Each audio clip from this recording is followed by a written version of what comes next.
yeah, Midwest ghosts are built different, can confirm.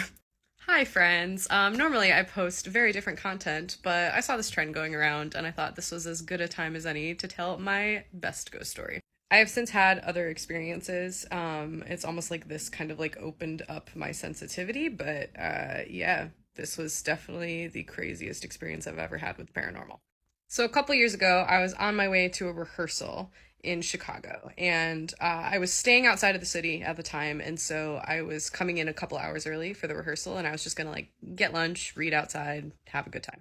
But on my way to the theater, all of a sudden this little white dog like ran out in front of my car. The dog was fine, and the dog is not the ghost in the story, so we managed to catch it and get it back to its owners before anyone gets too concerned. So I pulled over to the side of the road, and this was like a side street in Chicago. It was busy, but it wasn't too busy. And the dog is just bolting down the street. And so I kind of just park my car in one of the street parking spaces, and then I start following it on foot because I figure like car would be really scary for a dog who's already like escaped and running and freaked out. And some other weird stuff happened like while I was running after this dog, but I'm not going to get into that because that would make this a super long video. So the dog was super fast, and so it managed to kind of duck around the corner before I could get to it. And I eventually went around that same corner. I lost sight of it. And so I was just kind of walking, hoping that there wasn't a ton of other places it could have run. It was probably going to have to go straight. So I'm just walking along, trying to catch a glimpse of this dog, trying to see if there's anyone else who's chasing it. I eventually come across the front gates of the oldest and biggest cemetery in the city of Chicago, Rose Hill Cemetery. And for those of you who are not from Chicago, there's a lot of overhead trains. They're awesome. I love them. And the way that the front gates of this particular cemetery work are there's like an overhead train that creates like an underpass. Then you go through that underpass, and then there's these giant Gothic, gorgeous front gates to the cemetery. They were designed by the same person who designed the water tower downtown. Like, that's the type of Chicago history we're dealing with this cemetery. And under the underpass, so not like in front of the gates of the cemetery, but the underpass right in front of the cemetery, there's this cop, and like parked cop car, and then cop who is taking a smoke break. And already like some stuff felt weird about this guy. He had like a big 80s handlebar mustache. I mean, I guess those could be coming back in, slay. And then like both his uniform and the squad car did not look like the modern ones that I see driving around Chicago all the time. But like nothing else seemed particularly off about this guy. So I thought, you know, maybe the precinct is just a little underfunded or something. Like, and they can't afford new equipment every couple of years. Crazy. So I walk up to this man and I say, hey, trying to ask about the dog. And before I can even get my question out, he says, are you looking for that little white dog? And I'm like, yes. Do you know where it went? And before he answers, we have a full conversation. He's like, is it your dog? I'm like, no, but I don't know whose dog it is. I just figured I would help because I have some free time. And he's like, okay, well, the dog just ran through the front gates of the cemetery. And y'all, the cemetery is massive. So I was kind of like, okay, at least it's in a gated area where it can't really run anywhere else. Like, it's gonna be in there somewhere, but it's gonna take me forever to find this dog, especially if I'm the only one looking for it somehow. So at this point, I thank the officer.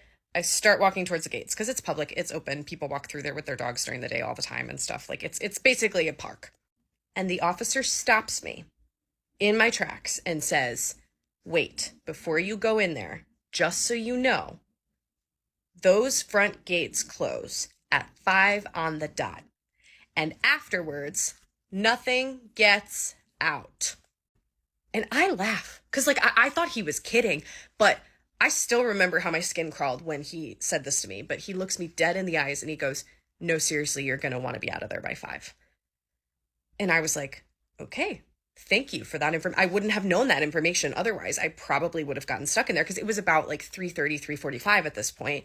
And again, it's a big cemetery, so I would have just gone wandering around until I found this dog, and I probably would have gotten locked in there. So then I assure him I'm going to get out of there by 5. I thank him, and I start towards the cemetery. Now, for reference, overpass, cemetery gates.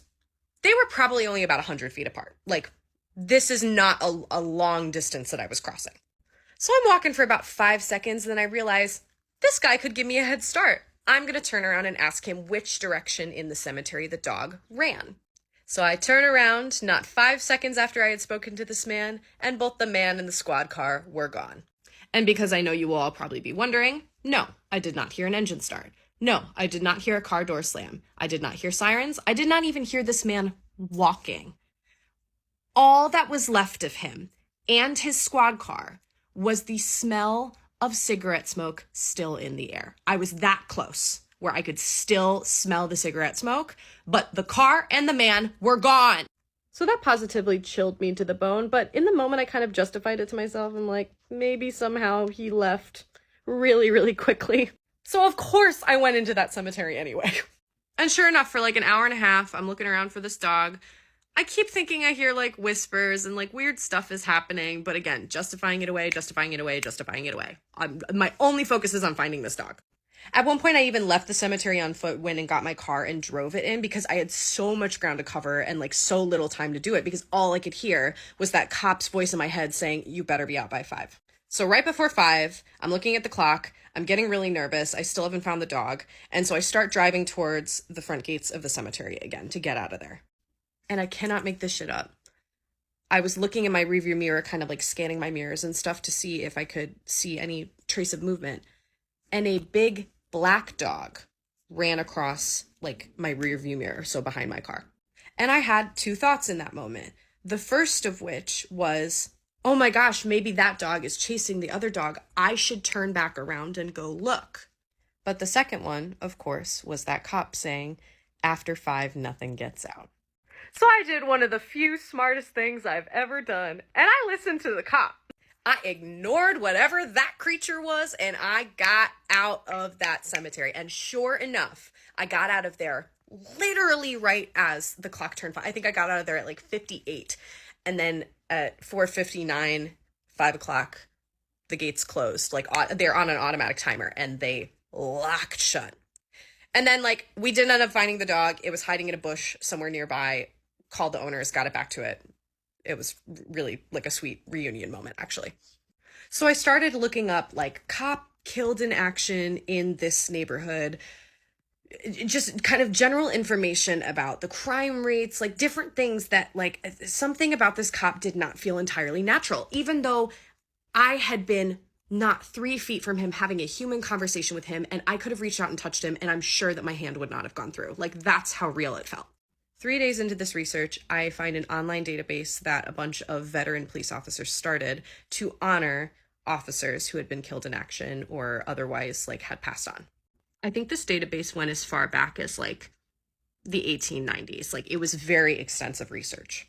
So I started in like the 50s and I went through, because some of them had pictures. I went through every single profile.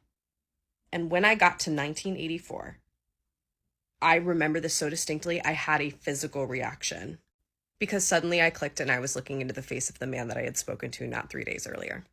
And that man had died in 1984. Not on that spot, but he was buried in Rose Hill Cemetery.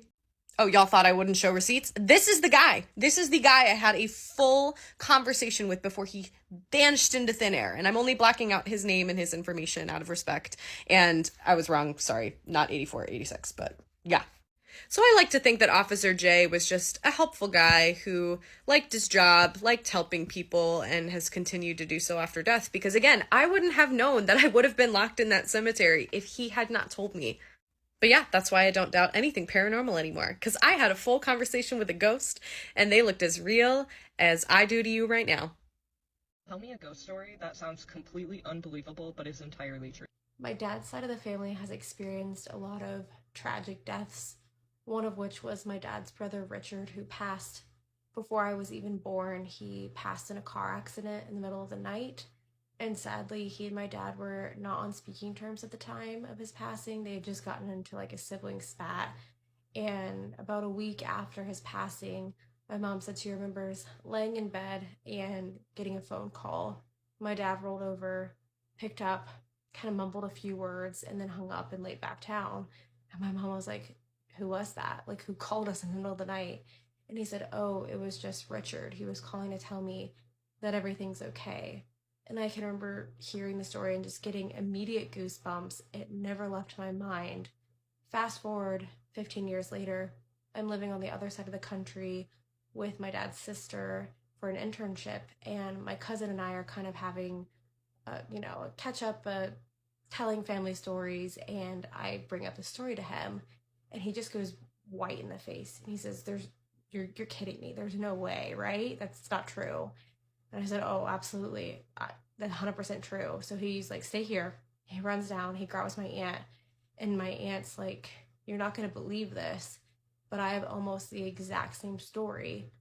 A week later, after Richard's passing, she hears commotion in the house, and she thinks someone's breaking in. It's in the middle of the night. So she tells my uncle to get up and kind of go sweep the house and see what's going on. As he's doing that, she said she feels a presence in the room, but she's not scared. It's calm. And she just feels a spirit walk over to her, lean down in bed, and give her a kiss on the cheek. And she said, "I knew it was my brother. I just knew." And she said, "I didn't kind of tell anyone at first because I didn't want to freak the family out. But eventually I told my mom, my Grammy, who had almost to a T the exact same experience. About a week after Richard's passing, she feels a presence in the room. He walks over, he leans over her in bed, he gives her a hug, he gives her a kiss, and she said it was the most warm, calming, sweet presence she's ever felt. And just to know that a week after, Richard visited 3 family members across the country just to let them know that he was okay. Tell me a ghost story that sounds completely unbelievable but is entirely true. I'll go first. So I'm a little late to the game, but I've been really trying to work up the nerve to tell one of my many ghost stories, but I've been nervous about it because I do feel like these stories have power around them, and if I talk about it too much, weird stuff starts to happen. Buttercup is already here. She always knows when I'm gonna start talking about some weird shit. Let me just start off by saying I've always been very sensitive to like energy around me. I can always sense when there's spirits in a room or something like that. And like, if you don't believe me, that's fine. Most people are a little like wary about it, whatever. But it was very prominent when I was like preteen, like 11, 12, 13 years old. And I lived in this house, and the backyard was mostly woods. And I had my own room. And how the room was set up, like the door's here, and then along the wall there's 2 closets, like open door closets. You can see right through them. So bedroom door, first closet, second closet, and across from the second closet was my bed. So my bed, you could look directly into that closet, you could see into this closet, and then you could see the front door. I had a very uneasy feeling living there, like from the start. I was only there for a few years, but there was some weird stuff that happened. I won't go into too much detail, but the stuff that had been happening, it scared me so bad I started sleeping with the lights on. And I slept with the lights on for like a whole month. And I remember keeping a journal that I lost in the move, unfortunately. I kept a journal of when I was like waking up in the middle of the night. I was waking up at 3:04 a.m. every night for a month. Exactly 3:04. I'd wake up, I'd look at my clock on my nightstand, 3:04, I'd write it down. I'd write about whatever I was dreaming about, whatever I saw. I always felt uneasy when I woke up. Try to go back to sleep. I usually could. Exactly a month. The last night of the month that I've been waking up at 3:04. I couldn't go back to sleep. And I'm laying there. I'm like, oh my God, what the heck? And I felt cold. Like, I had my blankets up. I felt so cold. And I was like, oh my God. And I'm like looking around my room.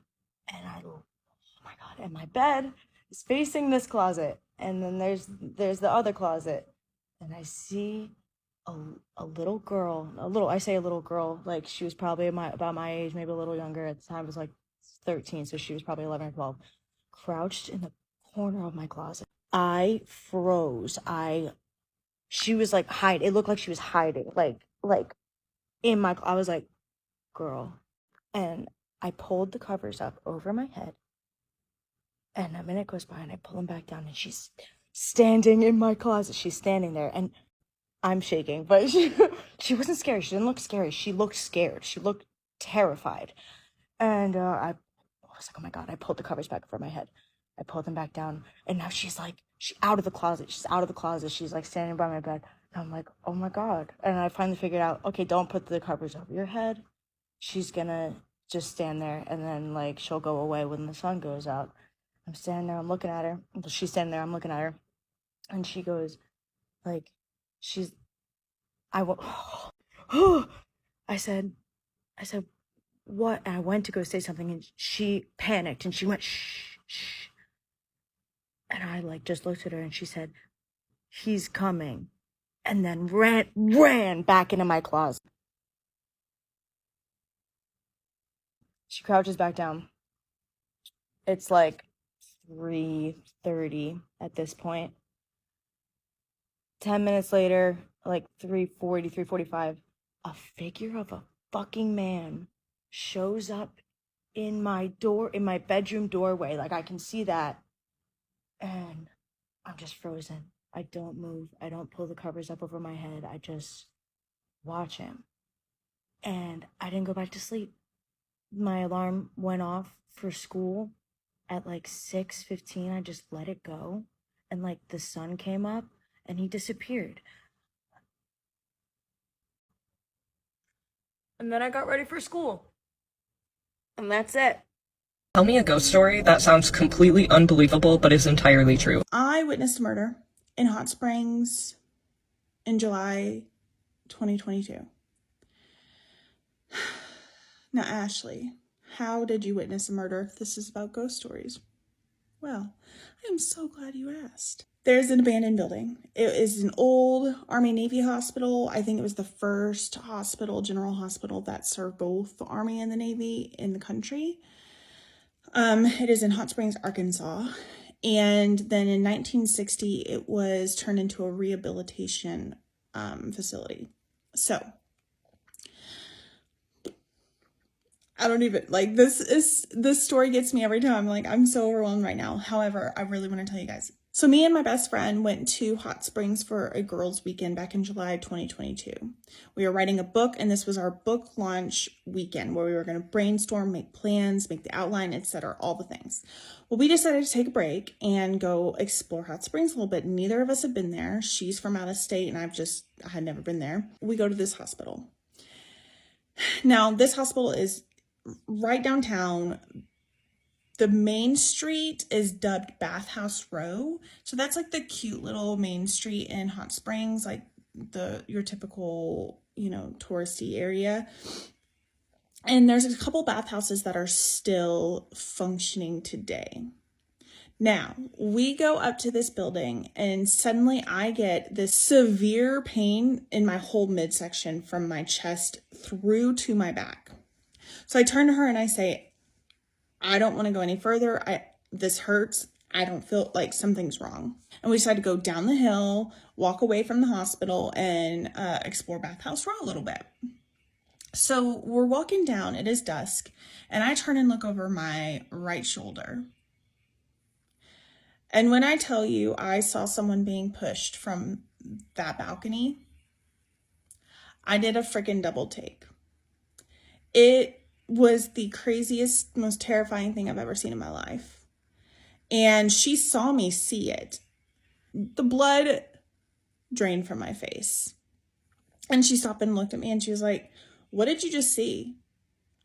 And I just looked at her and I couldn't really speak at first. And I just said, I just saw someone being pushed. And she looks at me and I'm just like trying to breathe, like, I'm kind of panicking a little bit. I was like, was that real? Was that a spirit? Did I just witness a quote unquote real murder? Like, what did I just see? And she turns and looks at me and she goes, Ashley, the pain that you're feeling, the pain that you've been feeling, that spirit was trying to get your attention. That's the impact pain. When she said that, I felt like I could vomit. That was the first time I had ever experienced a spirit letting me feel how they died. Now, I've experienced it a lot since then, but that was the first time. It was very overwhelming. That being said, we go down to Bathhouse Row and we're walking and we suddenly hear this noise and we look up and there are tens of thousands of bats circling above our heads. I have footage. I'm going to add that at the end. I've never released this footage. I've never posted anywhere. It has just really rocked my world. And me and her just looked at each other and we were like, who the fuck is doing witchcraft around here? These bats were circling above us. And as we walked down Bathhouse Road, they were following us. If we stopped, they stopped. I still get chills thinking about it.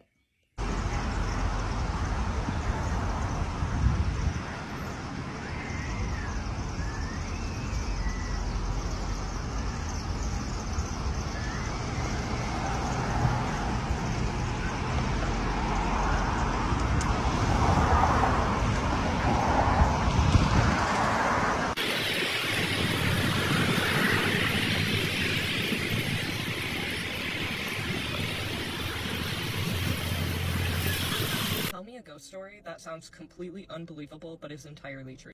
It's finally time to tell my story. So when I was an undergrad, somewhere around like 2011, 2012, I went to CarMax, bought my first big girl purchase by myself, no co-signer, you know. It was a used car. It was a 2009 Jeep Compass, and I loved that little thing. So I spent all day at the dealership, and it was late at night. I had to drive back to my dorm, so that was like an hour away, right?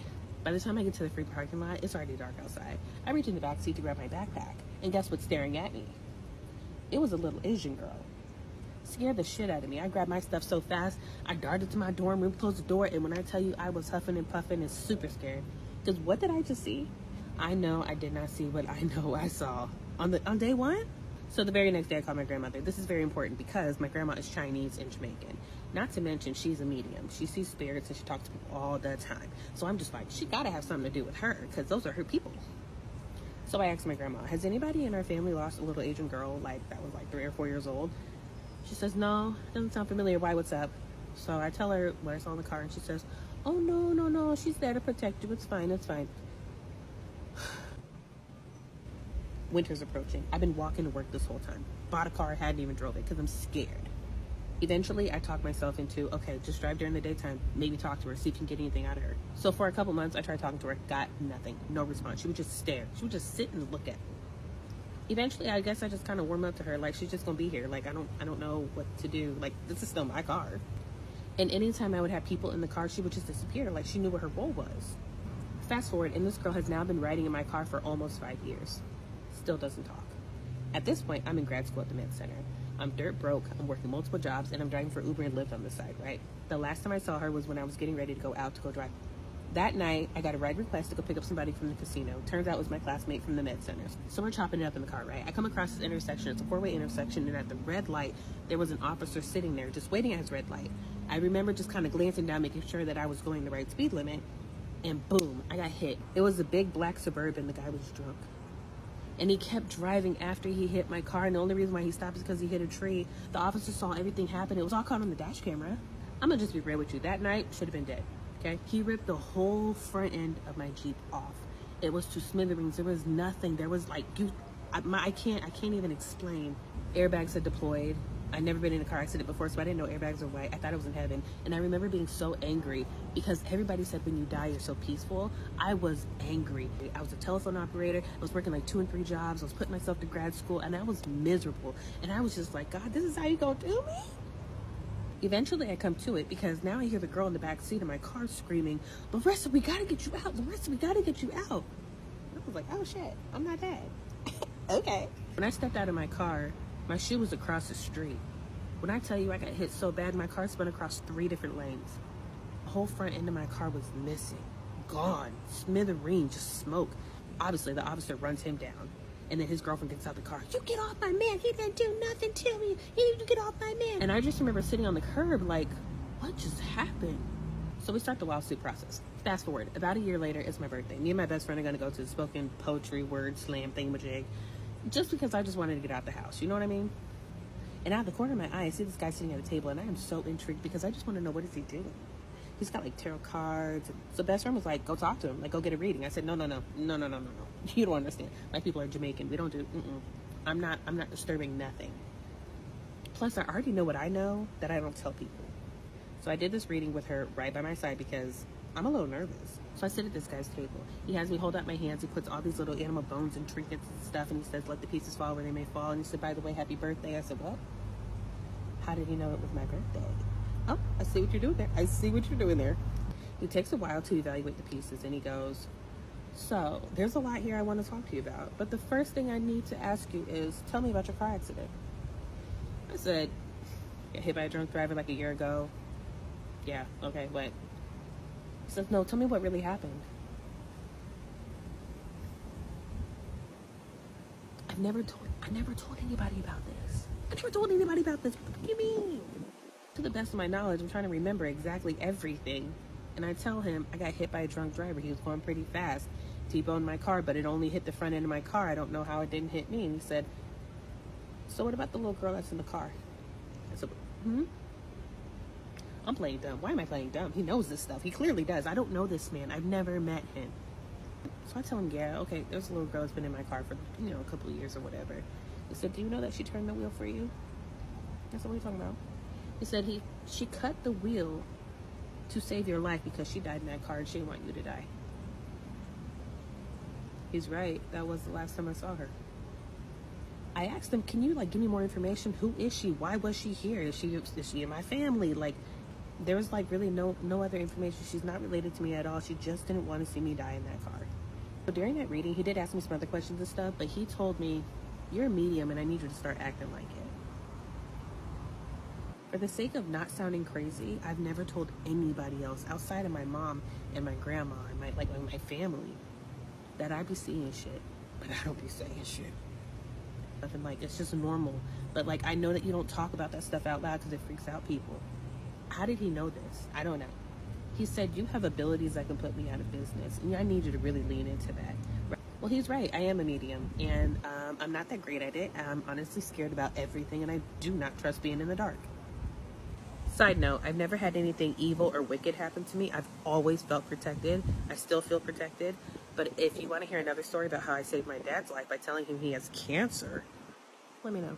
Tell me a ghost story that sounds completely unbelievable but is entirely true. I'll go first. When I was 8. Okay, so when I was about 14, we relocated to the suburbs of Chicago. We're originally from LA, but before that we lived in Texas. Then from Texas we relocated to Naperville, Illinois, specifically the west suburbs of Chicago. And I remember living in that home that my parents had bought. That was beautiful home. It was probably one of the prettiest houses we've ever lived in. With that being said, it was the most fucking creepiest houses we've ever lived in. I remember, as a teenager, you're a fucking shithead. And I just remember, not believing in really anything. I didn't really believe in ghosts growing up, before these encounters. And I just remember, one night I was in my parents' room, and my parents have these two giant French doors that open up into the hallway. All the bedrooms are on the second floor. So it was at night. I was talking to my mom, and she was standing away from the entrance of her room, closer to her bathroom, and we were talking, and I was facing the hallway. And I remember I turned to look at the hallway, and I saw a fucking man. He had to be over 6 foot easy, tall, skinny, white, with sunken cheekbones, big blue eyes, and he had a bowler hat on, and he was wearing a black suit. If we were to pick him out from a time period, it would probably be 1920s attire. But he had a bowler hat on, okay? And he had clean shaven, white, with sunken cheekbones, and these crazy blue eyes, big, just staring at me. And it wasn't an evil stare. It wasn't a malicious grin. It was just him staring at me, like stone face, just staring in my soul. And I remember I freaked out. I jumped, and I was like, oh my God, who the fuck is that? And my mom saw my reaction, and she's like, what happened? And I looked at her, and I was all shocked, and I looked back, and he was gone, fucking gone. And I stood there oh my God, did I just see a ghost? I have to have seen a ghost. That was the craziest thing I've ever experienced in my fucking life. To this day, I'm an adult now, and I have never experienced something like that. And I just remember standing there in shock, because I was like, did I just see a ghost? It was so real. He looked so real. And then he was gone. And then that's not the craziest thing. I remember living in the house was always unsettling. I remember going to bed at night and feeling someone was always staring at me. Walking in the dark through the house, I would always feel a presence. I felt someone was right there, watching me. And I always felt so uncomfortable ever living in that house. The entire time I lived in that house for almost 5 years, and I always felt uncomfortable living there. And the craziest thing is, not only did that happen to me, my mom, one day, it was like a school day, we were all at school, my dad was at work, and she was like washing the dishes, and she looked out from the window, and from the window in our kitchen, we could see the backyard, and we had a pool. They had a pool in the house, and it was like right before it started snowing, so it was already cold. They had the pool was already covered up, and my mom said she looked up and she saw a toddler. She said she like a kid. She said probably like not even 2 years old, running towards the pool, and she freaked out. She's like, oh my god, there's a baby running towards the pool. And she said the baby was only in diapers, and I was like, huh? So she told me this baby was in diapers and running towards the pool, and she freaked out. So she said that she like stopped, she like ran out, you know, to go stop this kid from getting hurt, and the kid was gone. She didn't see the kid anymore. She said she stood there like trying to look for this kid. She said she looked around and nothing of the sort. And she said she stood there for like at least 5 minutes, like, I swear to god, I just saw a kid run towards the fucking pool. And to this day, we don't know. And you know, our neighbors too didn't have kids. Like, our neighbors on each side, they had like grown-ass teenagers. You know, it was like a retired couple, and then like the other one was like teenagers, so like no babies in sight.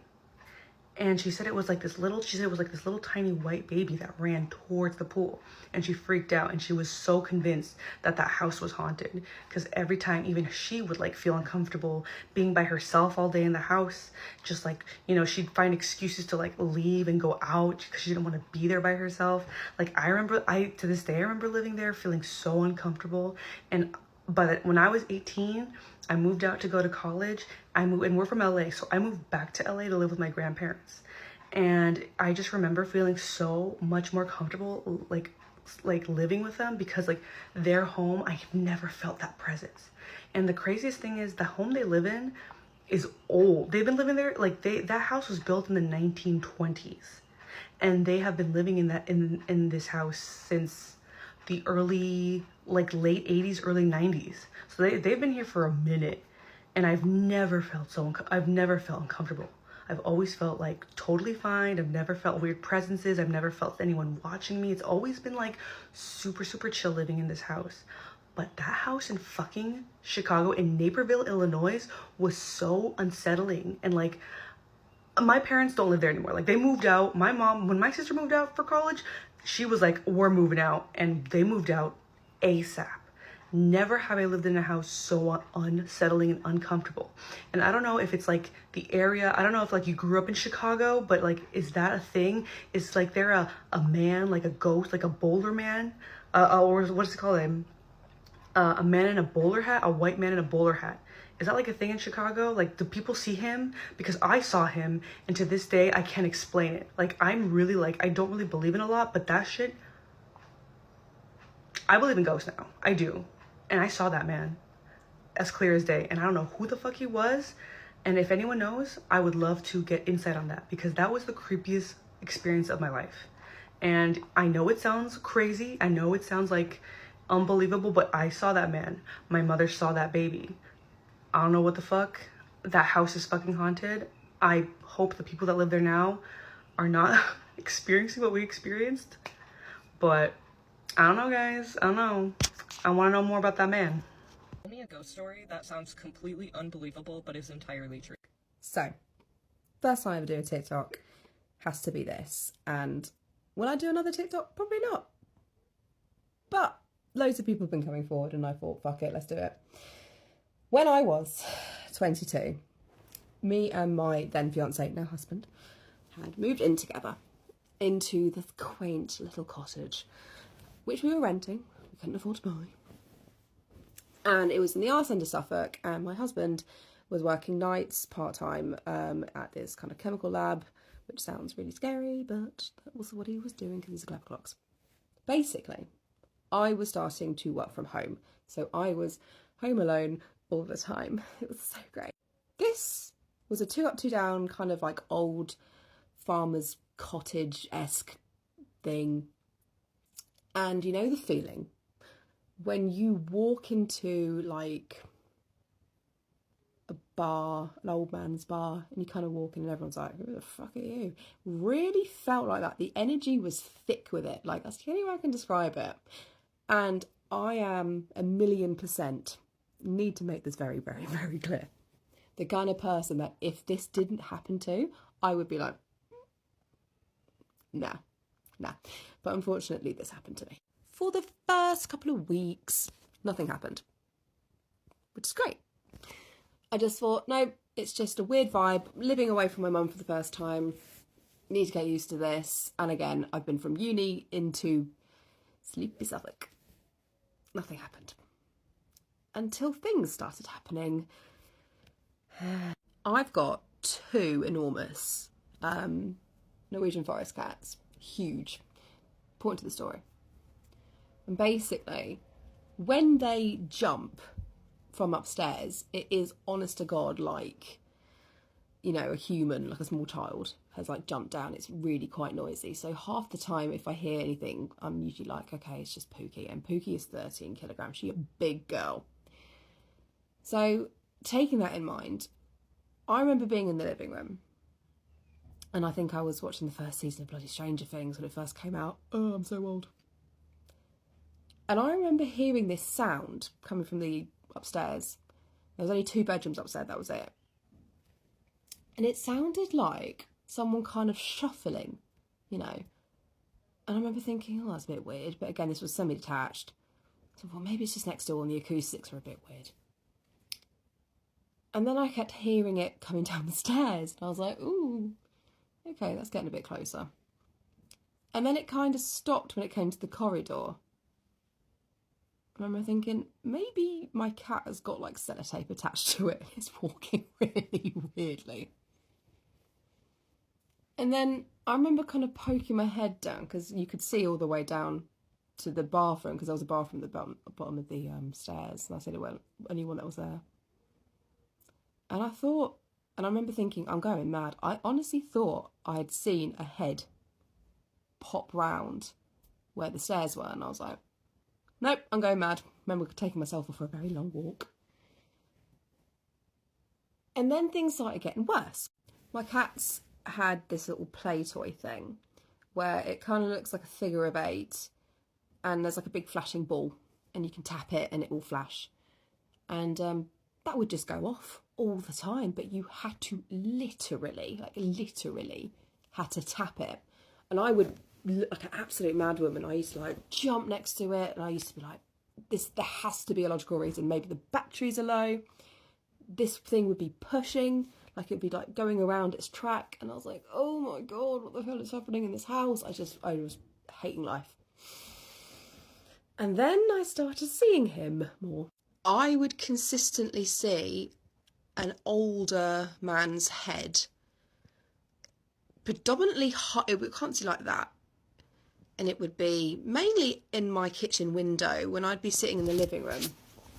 And I, at first, used to think maybe it's like a neighbour, because I lived in Suffolk, where God's waiting room. And I remember used to think that maybe it's an old man that's got lost. So I used to get up a lot and just like go into my garden to see if it was someone there, because we all had like gardens that would back onto each other. No one would be there. And then it started happening in the house. Things got confirmed for me in a very big way when my husband came to me and said that I needed to stop calling his name out in the middle of the night. And I remember thinking, what the hell are you on about? I'm asleep. I love my sleep. And he'd be like, yeah, you're just like constantly calling my name. And I'm like, I'm bloody not. I'm asleep. And he'd be like, yeah, you are. And then things started happening to me where I'd be upstairs, like on my laptop doing some work in my bedroom.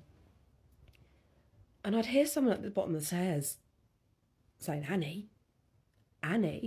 It didn't really sound like Callum, but it kind of did. So I remember just going like, hi. Nothing. It would just mimic and say my name or Callum's. Oh, it's just so horrible to think about. Ugh. And this would happen 2-3 times a week. Anytime.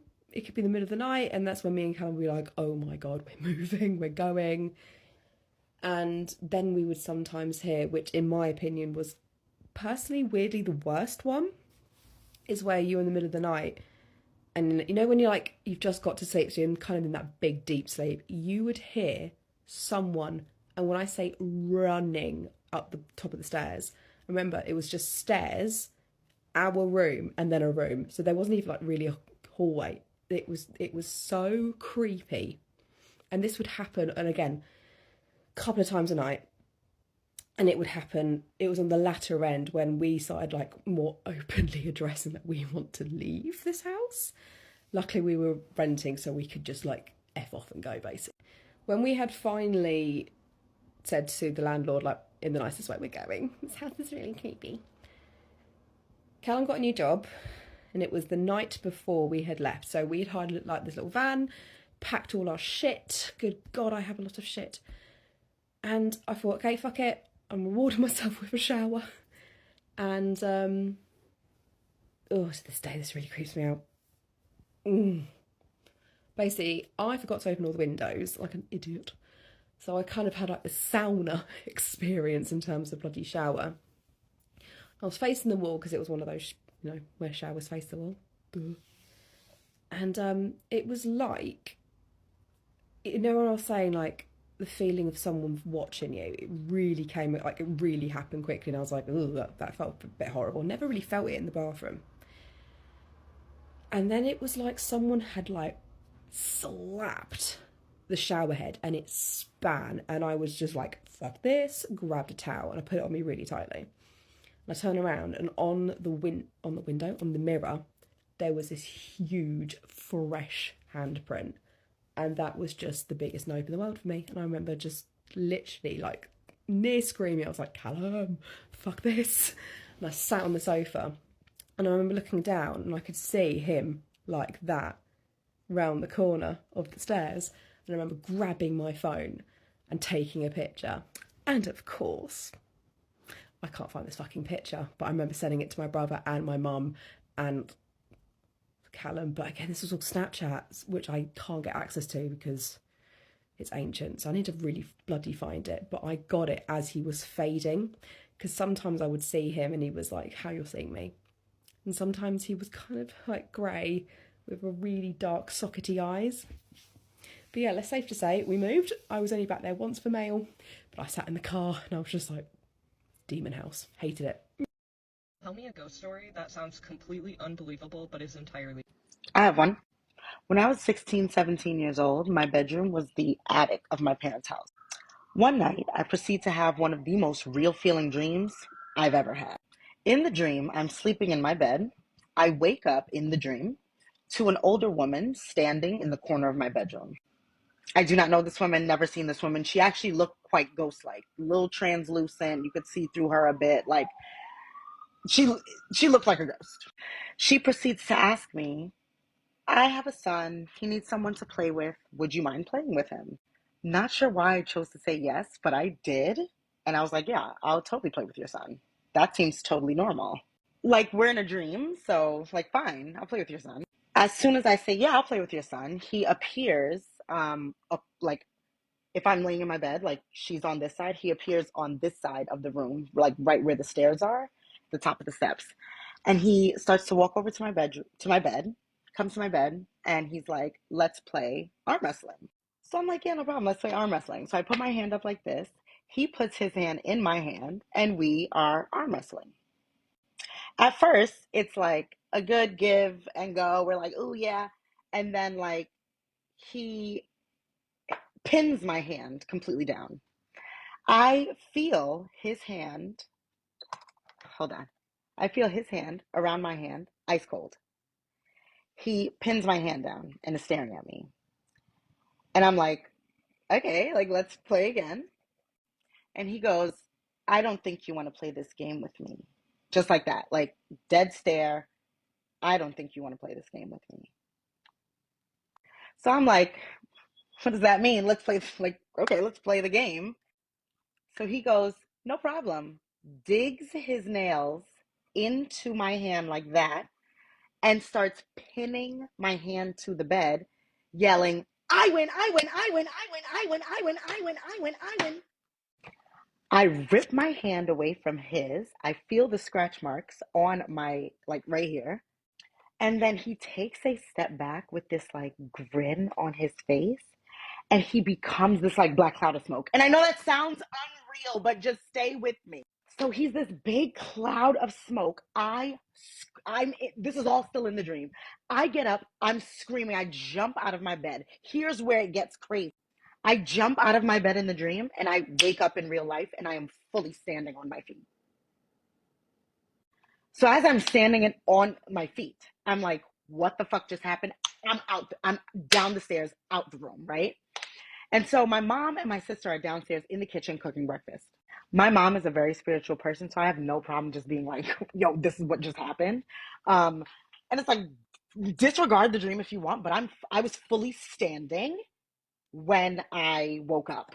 Insane. And so typically, not saying typically like this happens all the time to me, but like my mom we regularly would have priests come over, bless the house, things like that. So like, that's not weird. So like my mom throwing holy water around the house is not like an odd thing in my household. So like, I'm expecting her to be like, okay, let me go get the holy water. I'll spray your room down. Like, not a big deal.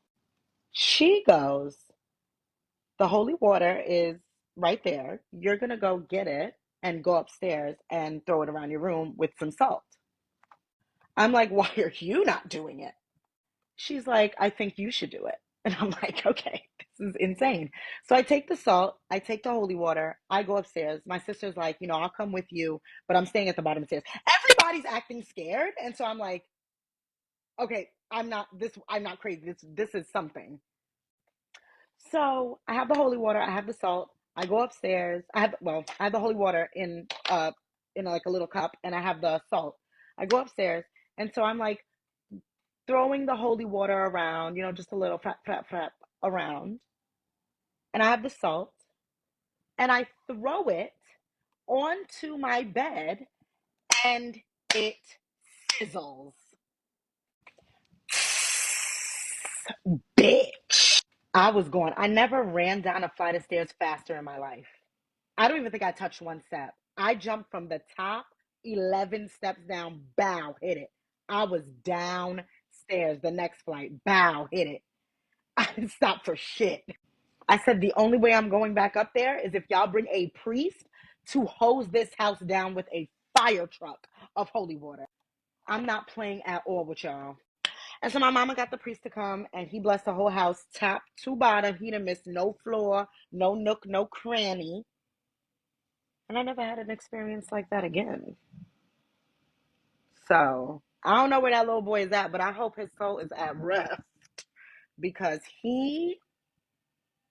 Tell me a ghost story that sounds completely unbelievable but is entirely true. All right, so this happened a while back. This is like right when I graduated high school, and I took a gap year because I didn't know what I wanted to do with life. So I stayed with my auntie and her family, and they had a 3-bedroom home, and the room that I stayed in was like a storage unit, like the size of literally a storage unit. It was tiny, like enough for a twin-size bed and a desk. So their rooms were like on the far left of the building or the house, and I was like on the far right by the kitchen.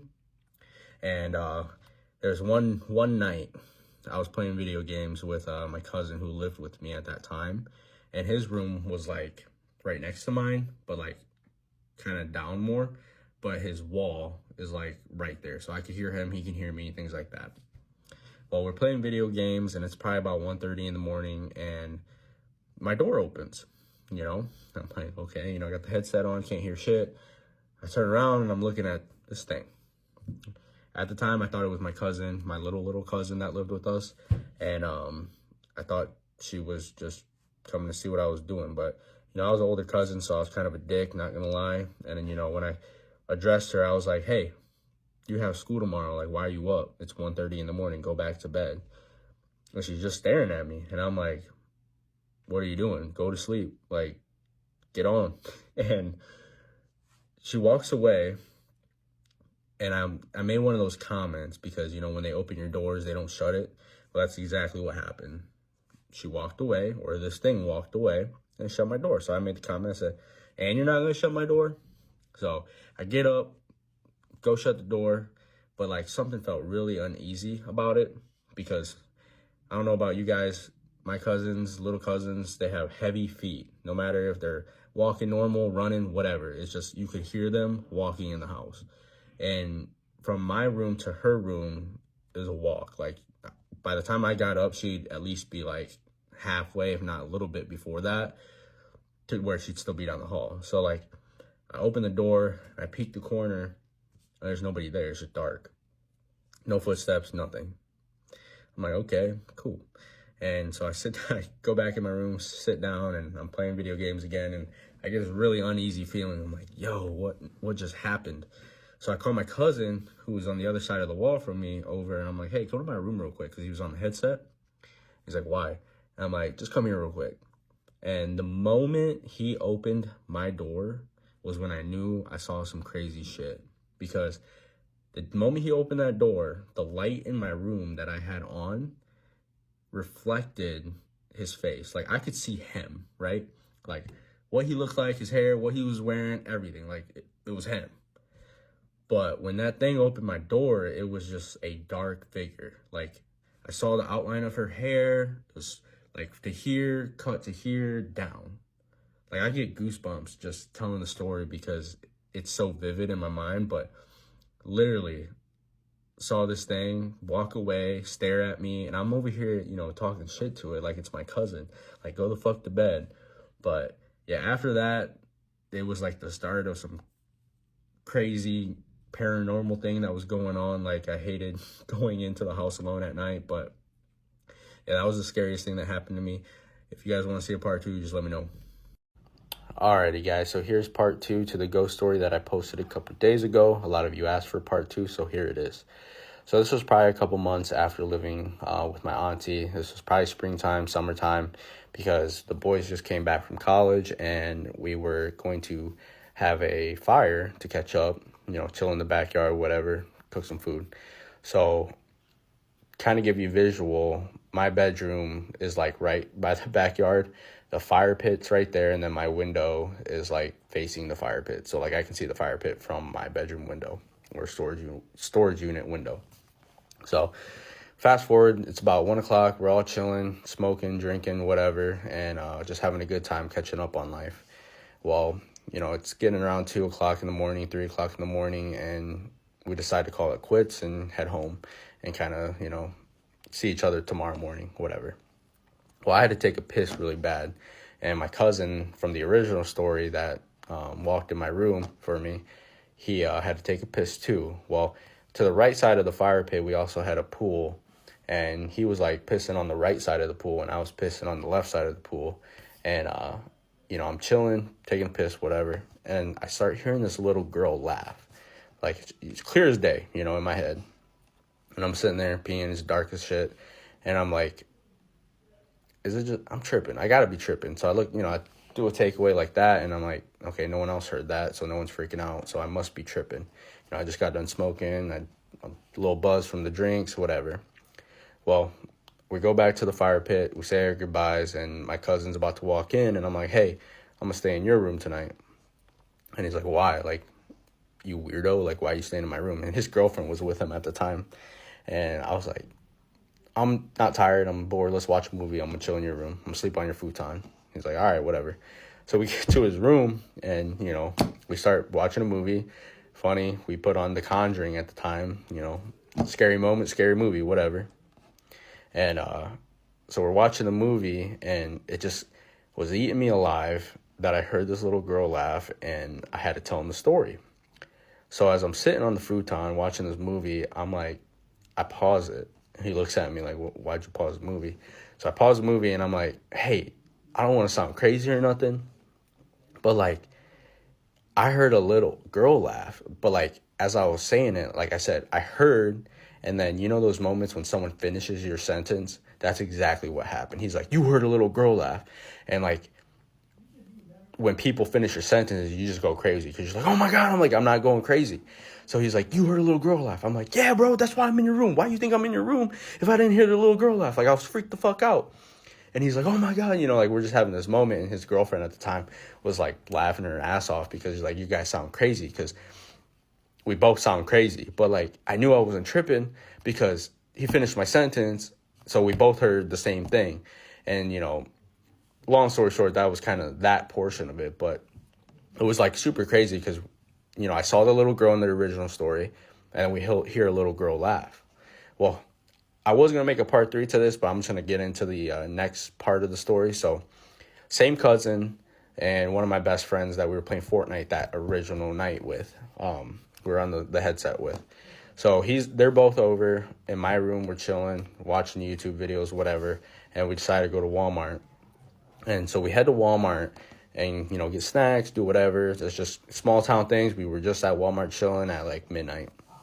Well, we get back, and to give you a visual again, in my room I had one of those lamp covers that cover the ceiling fan light. It was like a box, all glass, wood, just covered the light, and that's it. Well, as we were walking to my room, right, we were sitting in the middle of my room. So here's the light, chair around the light. As we take the corner to my room, this box glass thing just falls, right? Just falls right where all 3 of our chairs were, and glasses everywhere. Like, it was, we were talking to each other as we're turning the corner, and then like turn over and we just see boom, explosion, and we trip the fuck out and we run to like the dining room area, and like we're freaked out, like what the hell just happened. And yeah, so that was like the final kind of moment that was like, holy shit, like what is going on? And then kind of little things started to happen. My aunt started to experience things. My uncle kind of experienced things, but he's not a big believer in the supernatural. And, you know, like across my room, there's a laundry room, and we'd always hear the toilet flush, the sink would turn on, and then we'd have to obviously shut it off. Thanksgiving Day, we heard the sink turn on, and it was just kind of, after that, it was little things, but yeah, that house was super creepy. Like, maybe a couple months later, I decided to move out, and that was the end of it. Haven't had any experiences yet, knock on wood. But yeah, super crazy time in that house, and hope you guys enjoyed the little series to the stories here. But yeah. The video I'm about to show you is genuinely one of the most convincing and terrifying video footage evidence I've seen of a ghost, or whatever this is. Check it out. The 4th or 5th time I had watched the video, I noticed something in the corner of the room, which is actually my daughter's room. So I screenshotted it, and I just zoomed in on it. My heart just dropped.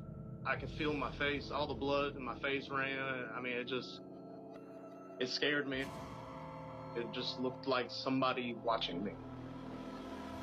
I didn't sleep that night. Here is a nice little screenshot of that in case you missed it. Yeah, that dude saw that in his house. Can you imagine seeing that? I would leave so fast, so fast. You would never ever see me in that house again, because that looks like a person with like a dead person. Like, I don't even know, but that looks like a humanoid thing, right?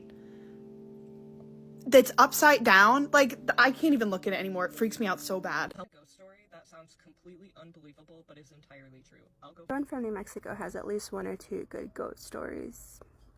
I'll tell you about how my hometown is built on a mass grave, and how I made a promise to a ghost that I have to see out for the rest of my life.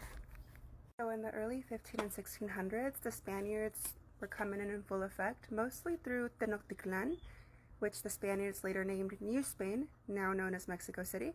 There was a route that would take you through Tenochtitlan to El Paso up to Taos. Taos was important because it was the promised land for the Spaniards. They were told that there was silver, gold, jewels, minerals, wealth, and the royals in Spain said, give me that. So they wanted all their Spaniards to go up to Taos, plunder, and send it back home. So they tried. So there was these caravans coming out of Mexico City headed to Taos. There was a couple of them. They were all a day or 2 apart, and there were a couple hundred people per caravan. So the first one gets to El Paso, and they get warned, don't go any further unless you're sure you have everything you need to fend off these Apaches, because they've been actively raiding in this area. They're strong warriors, and they will get you. The caravan said, we got this. We could do this. So they keep going. they come across Mesilla. Mesilla was a little pueblo outside of El Paso in New Mexico. And it just consisted of a church at the time, and that church is actually still standing. They set up camp, and they didn't realize they were watched and followed. Please correct me if I'm wrong. This is just what I've heard. That the Apache don't kill or fight at night. I think it's a bad omen. So they wait for the morning. The sun comes up, and everyone. The Apache successfully raids. Everyone is... And they leave. The second caravan reaches the first caravan's camp and sees everyone slaughtered. And they start digging and start burying everyone. Everyone has their own grave. Everyone has their own cross. And they keep going forward to Taos. That became the Valley of the Crosses. It was like a field of crosses across this route that would take you up north. And so it became a landmark. They would say you reach the Valley of the Crosses and you have 2 or 3 days and you're in Taos. With the influx of people that came into this region later on, Mesilla grew. So they were forced to build onto this mass grave just to be able to accommodate everyone. And that town was named the City of the Crosses, or Las Cruces. So, that's where I'm from. I'm from Las Cruces, New Mexico, and this town is built on a mass grave. The home that I was raised in was very haunted, specifically by 4 spirits. The first one was a 5-year-old girl, blue plaid dress, pigtails, blonde curls. Second one was a buffalo soldier. The buffalo soldiers were actually really common in this region. 19 miles north of Las Cruces, New Mexico, there's a fort. It's called Fort Selden. This was a fort specifically made for the buffalo soldiers. The third spirit was a cowboy. He was a jerk, and he had a pipe, and he would flick ghost matches at you. They weren't real matches, but they were little fireballs, and he'd flick them at you just to be a jerk. And the fourth one wasn't really a spirit. It was or like a portal. It was a black vortex type thing. I don't know. It was scary. Anyways, fast forward, I'm 10 years old and I get offered my own room. I don't have to share a room with my sister anymore. It just so happens to be the most spiritually active room in the whole house. So I'm terrified, but I take it because I want the space. And I'm white knuckling through the fear. I coped in the worst way possible. Don't ever do this the way I coped. What I did was every night before bed, when I was most scared, I would lift the blanket next to me and I would say to the little girl specifically, if you promise to never let me see you, I will be your friend forever. I said that. And I put the blanket back on her, like I was tucking her in. And I would say that every time I was scared, which was a lot. I was scared a lot. Fast forward, I'm 18 years old. My car is packed. I'm leaving town the next day. My first time living alone. I'm excited. I'm getting some sleep. I get woken up 3 a.m. Stiff as a board. Can't move. I can move my eyes. I look at the foot of my bed. Who's there? The Fedora Man. Everyone knows the Fedora Man. He's there. He's standing there, observing me. Casually, non-threateningly, but clearly was him. He never has any real detail, just like a silhouette. But I saw his fedora, his suit, sharp-dressed man, standing there observing me. But what really got me was that while I still couldn't move, there was a little faint whisper in my ear that said, "Please don't leave me." My stomach imploded. I died 1,000 times. I was so scared. I'm finally able to move again. I jump up. I kiss my family goodbye. I hit the road and I say, done with that. JK. Joke's on me. Because she's with me. She came right along. Why? Because I promised her that I'd be her friend forever. Yep.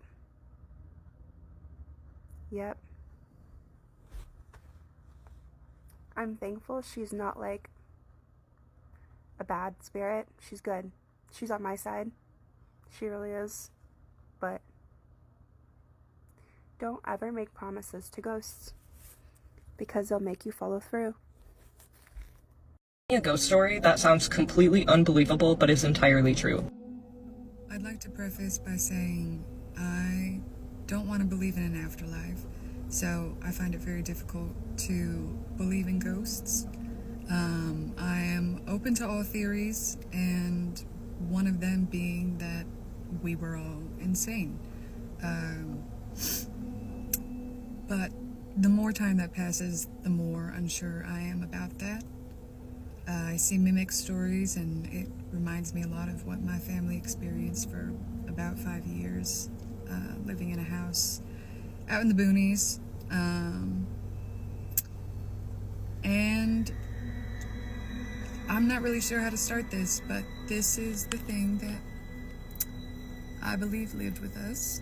My brother drew this after he saw something, and that timestamp is from 2020, the night he sent it to me, and the night he, who's very unemotional, called me crying because he didn't think my parents would believe him, and they don't.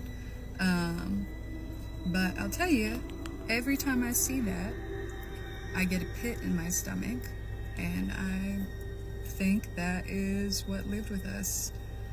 So I'll tell the story, and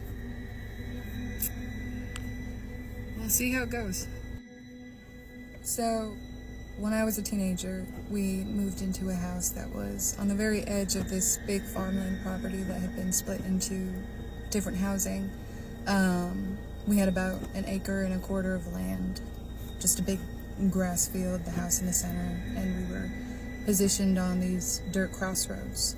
And the house was jarringly large for the cost. And it was relatively newly built. There was only one family that had lived there before us. And there was so much activity, I don't know how to fit it into this time, so maybe I can make a part 2 if anyone's interested. But my mom had just had a baby. That's what prompted the move. And my brother, who is 2 years younger than me, we were the only kids living there, essentially. And the first day that we moved in, house was completely empty. There was no Wi-Fi or anything. My brother and I were unpacking boxes, and my parents were outside. And he and I heard laughter just echo through the house, and it sounded almost like horror movie stock laughter, like a little girl giggling, and these footsteps upstairs. And at the time, it freaked us out, but my parents wrote us off. They were very skeptical. So we went on. Summer break had just started. Again, we had a new baby. My mother was a teacher, so she had summers off, and the three of us, my brother and my mother and I, were downstairs watching a movie, broad daylight, and we hear this thump upstairs and footsteps. So we pause the movie and we go upstairs, and upstairs there was this really horrible, ugly, dark blue carpet, just the whole expanse. We go into the nursery, and my baby brother was 7 months old. He couldn't walk. He's asleep in his crib by the door, and we immediately noticed that this crawl space thing, you know, those push-up things that you slide over, which can't be suctioned up by the AC. It has to be pushed and slid. It's open a crack, like this big. And there's the shit on the carpet, this stuff on the carpet, and we realize it's like drywall powder, and it's underneath the crawl space, and there's a trail of it to the crib. And that crawl space, you know, it was just insulation. There wasn't an attic or anything. And in Arizona, there really isn't, you know, wildlife that lives there. So my stepdad comes home and he checks it out. There's nothing up there. A few days later, the same thing happens. A few days later, the same thing happens. And it goes on for about 2 months, all while other activity is happening. Then it stops. And skipping forward a few years, 2 years later, my mother had another baby, my baby sister. Sleeps in the crib, the same crib my brother slept in. And around the same time, they were born a month apart, same thing starts happening. Right in the middle of the day, crawl space is open, and there's dust trailing to the crib. As far as that thing I showed you, there were a lot of instances. I feel like if there was something in that house, there were multiple things. My brother and I slept at the very end of this very long, dark hallway. Sunlight never came to that side of the house, and it just had an eerie feeling. You know, people would come over and comment on it, you know, friends of mine. And in solidarity, because we were so scared, my brother and I slept with our bedroom doors open and a nightlight in the hallway. And very shortly after moving in, I was sleeping in bed, and I had the blanket pulled up in horror movie fashion, and it starts slipping, so I pull it, and it starts slipping again, and I pull it, and it starts slipping again, and when I pull it, there is tension, like somebody grabbed the end of it and then let go. And a few nights later, it could have been sleep paralysis. I've never experienced that otherwise, but I was not quite yet asleep. I was falling asleep. And I hear the shuffling on the carpet, and I look down this long bedroom. My bedroom is very thin and long, and I see this woman crawling across the floor. And I didn't see her face, but I remember she had this like long stringy hair, this black hair but it looked like she was going bald, like she had patches. And she's just crawling on all fours and disappears down by my bed. And I don't know how I fell asleep. It might have been a very vivid dream, but I was just frozen there. And again, all sorts of things happened. We're pretty sure the land itself, there was something wrong with it. But my brother and I would hear whispers in the night after everyone had gone to sleep, this woman's voice calling from the stairs. And a few times it said my name, which is 3 syllables long. So it's very difficult to mistake for, you know, another kind of noise. Another time, my brother and I were home alone, and most things happened when he and I were alone. We heard this wailing from my mother's bedroom in the dark. It started kind of like humming, and then it turned into full, like, banshee wailing through the house. And we ran out, thought about calling the police, but my parents came home and there was nothing there, so we just let it go. And then again, fast forwarding a few years, I had moved out, and apparently the activity had calmed down. My brother was older by then, and again, my parents had moved out, so he was staying in the house. His high school was just a block away. It was half a mile, so he had to walk. And he had a friend staying with him. And one night, a bunch of things start happening.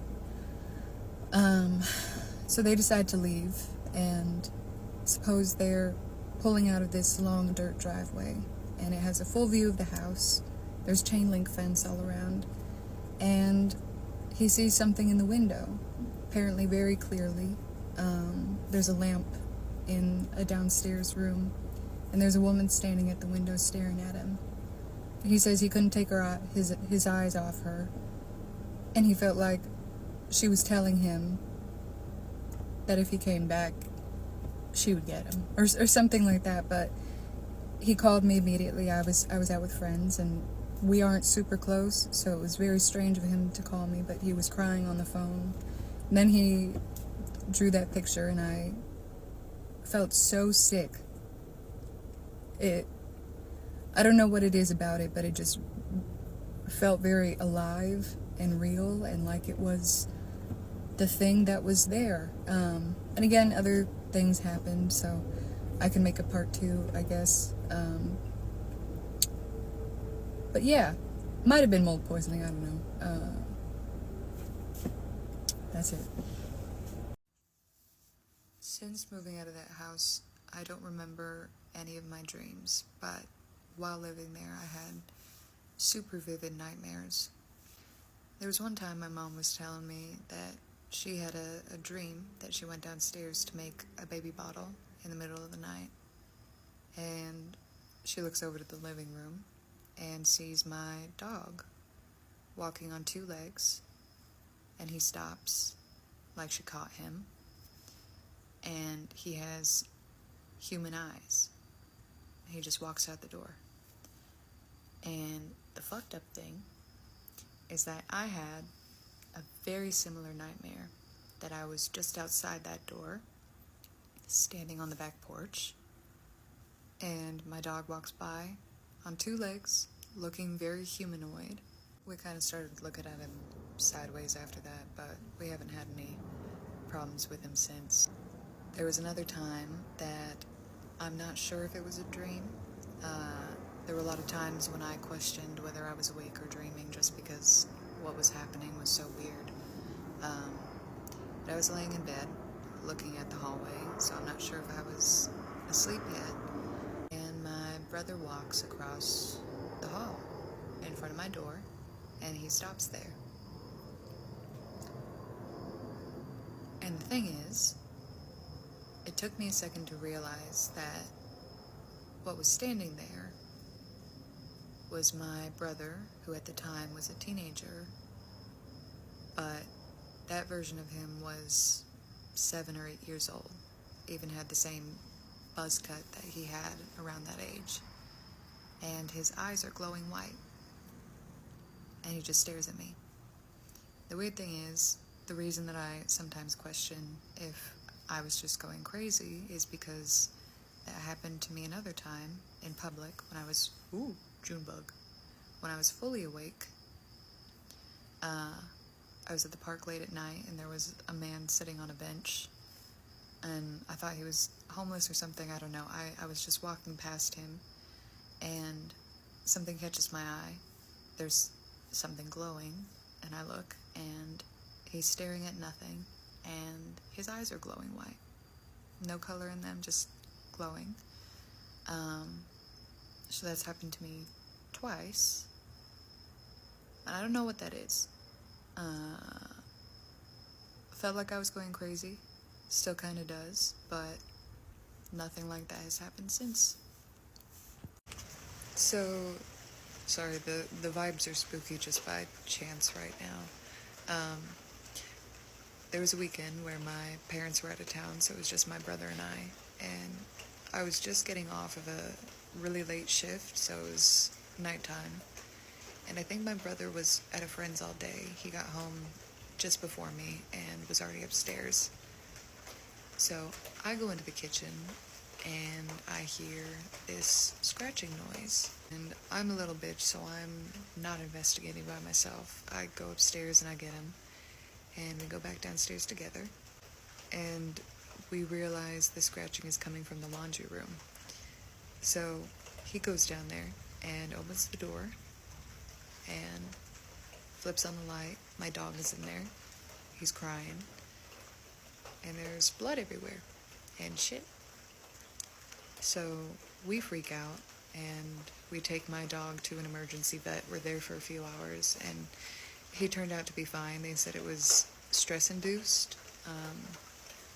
He bursted blood vessels in his butthole and then, let the red tides flow. Anyway, we take him home and we stopped for food because neither of us had eaten.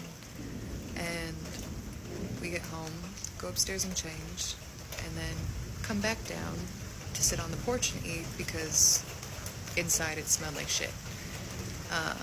So we're sitting there and we're talking about how weird it is that firstly the dog was inside because he basically ran the land all day. My brother didn't remember letting him in. Also, it didn't make sense that he closed himself in the laundry room. There was a 4-inch margin between the door and the machine, so he's a big guy. I don't know how the dog would have gotten behind the door and pushed it, or the door pushed inward. I don't know how it would have happened. But I suggest somebody closed him in there. And I swear, like, right after I had said that, from where we're sitting on the porch, we see the living room light turn off. And the thing is, we had breaker problems all the time, like the whole house would lose power and we'd have to flip them. But just that light turned off. So we're thinking, someone's in the house. But also, so we had gotten in trouble for calling the cops for nothing before. And honestly, I think we both knew that the vibes, there was a specific feeling when things started happening, when activity picked up. So we still consider that somebody might be in the house. So my brother runs to the detached garage and grabs a weapon, and we go around the back of the house where we can see all the windows. And we're standing there looking up and realize that through my parents' bedroom, their door is open and the light is off in the hallway. But we had just been upstairs to change, and we left the light on, and their door, which was right in front of the stairs, we couldn't have missed it. Their door was closed. So my brother runs inside, and he's screaming, trying to intimidate somebody that might be in there. And he clears every bedroom. He checked under every bed and every closet, and there was nothing there. We saved the nursery for last, even though it's in the center of the house, just because I think we felt that there was something in there. It just always had that energy. So walking in there, I did expect somebody to be inside.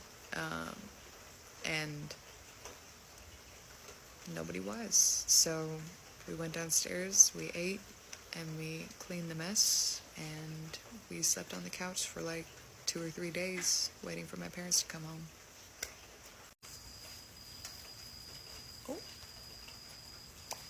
Thing is, my parents are huge skeptics. I think my stepdad more than my mother, but they still make fun of us when we even suggest that anything was weird about that house. But if they drink enough, sometimes they have stories. So once my mom told me that she had a nightmare, that there was a dark shadow in the corner of her room by the door of the nursery. She woke up crying and got the babies and put them in her bed because she felt like whatever was there was gonna get them. And my stepdad, who is a bigger skeptic, he did admit once that, and not to me, he told my mother, and my mother told me, he was sleeping one night and woke up to some, like, thumping by his bed.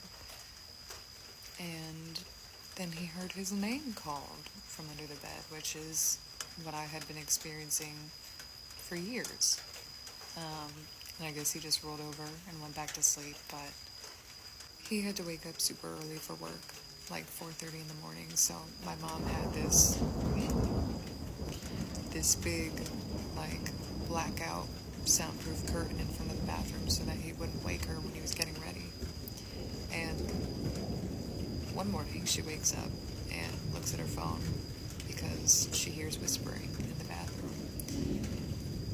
And apparently it was like 5 in the morning. My stepdad was at work, but she thought that he was still there and that he was running late, so she gets up to talk to him. She goes to the bathroom, and behind the curtain it's dark, and she hears a low growl. And my dog, he can't climb the stairs. There's just no explanation. My baby brother once told us, so he would stand in front of the stairs as a toddler and talk up to this, like, landing. We'd ask him, like, who are you talking to? And he would say, the man upstairs. One night he woke up crying, and he told my mom that the bad man was touching his feet under his blanket. There was another time that my parents and my brother were standing at the kitchen counter. I wasn't there, but they said that they saw a coffee pot slide off the counter. And you know, obviously a lot of these things can't be explained, but I still have always kind of held on to that feeling that, you know, maybe there's something outside of us that was fucking with us, not paranormal, I don't know, like carbon monoxide poisoning. I didn't look into it, I just, you know, something could have been going on. But the one instance that I think gives validity to what I do know was inexplicable. I was out of the house, my brother was gone as well, and my parents were having a get-together in the backyard with some friends, and they were out there drinking with a fire, and somebody pointed up to their bedroom and asked who was up there. And everybody looks, and there's a shadow walking back and forth in the dark room. And it's adult-sized, it's not my siblings. So my stepdad goes upstairs. He doesn't turn on a light or anything. He just kind of looks around, I guess. And there's nothing there, so he goes back down. And everyone is still watching this shadow just move across the window. They just kept seeing it all night. And everyone saw that one. So I guess ghosts are real. Sometimes. I don't know. Tell me a ghost story that sounds completely unbelievable but is entirely true. Okay, I think it's my turn. So my story takes place my freshman year of college. I lived in one of the oldest dorms on campus, so that meant the building had history behind it, and the facilities weren't really that updated. We didn't have air conditioning, and we had a community shower and bathroom sort of area in between both sides of the hallway that we all shared, and all girls floor. So it was about 2 a.m. when I finished up my paper or project, something like that. This was like 12 years ago. And I remember feeling pretty gross. I was like, I'm gonna go take a shower at an 8 a.m. I'm just gonna get this out of the way. So I walk down the hall and enter the bathroom. I quickly kind of can see and hear that I'm the only one in there. And just to kind of paint a picture of what it looks like, to the left there's sinks, mirrors, a couple bathroom stalls, and then there's also a hallway on the left, kind of like perpendicular to that you would walk down, that had showers. And those, there was probably like, I don't know, 7 of them. There's quite a few, but I always picked the one that was second to the last. I think it was like the tallest one in my mind, and I'm a pretty tall girl. So I went into that one, started showering. And everything's pretty normal. Still don't hear anyone come in or out through the door. It's a pretty echoey bathroom. But what I do hear is the sound that could best be described as like a heavy body hitting the wet tile floor in the shower area, like outside the showers. And I was kind of alarmed. I remember asking, are you okay? Hello? Is everything all right? No one responded. And so I kind of wait a little bit longer and I don't hear anything. So I'm thinking, okay, somebody left their wet towel. People were always leaving stuff in there. And it just fell to the ground, and that was kind of that fleshy, heavy sound I heard. Well, not soon or like soon after, I should say, I hear the sound of like a hand, so like still a fleshy sound slapping against the wet tile floor of the ground. And I hear then kind of the sound of like a body like pulling itself across the floor. I ask again, are you okay? Are you hurt? There's no response. And I'm starting to get pretty freaked out. I feel really scared. I remember I had my razor in my hand and was like pausing and listening, and I just kept hearing this like slap, drag, really heavy sound in the bathroom, kind of coming towards my stall. And I'm tearing up, I'm really scared and frozen, and I hear it get closer and closer to my stall, and then right outside my door, it stops, the sound stops, and I'm listening, and I finally get like, I don't know, feel brave enough to peek out the door. There's nothing there. I'm like, okay, time to get out of there. So I grab my stuff and don't even bother putting on the pajamas I brought. I just put my towel around me and grab my shower stuff. In hindsight, I should have just left it all behind.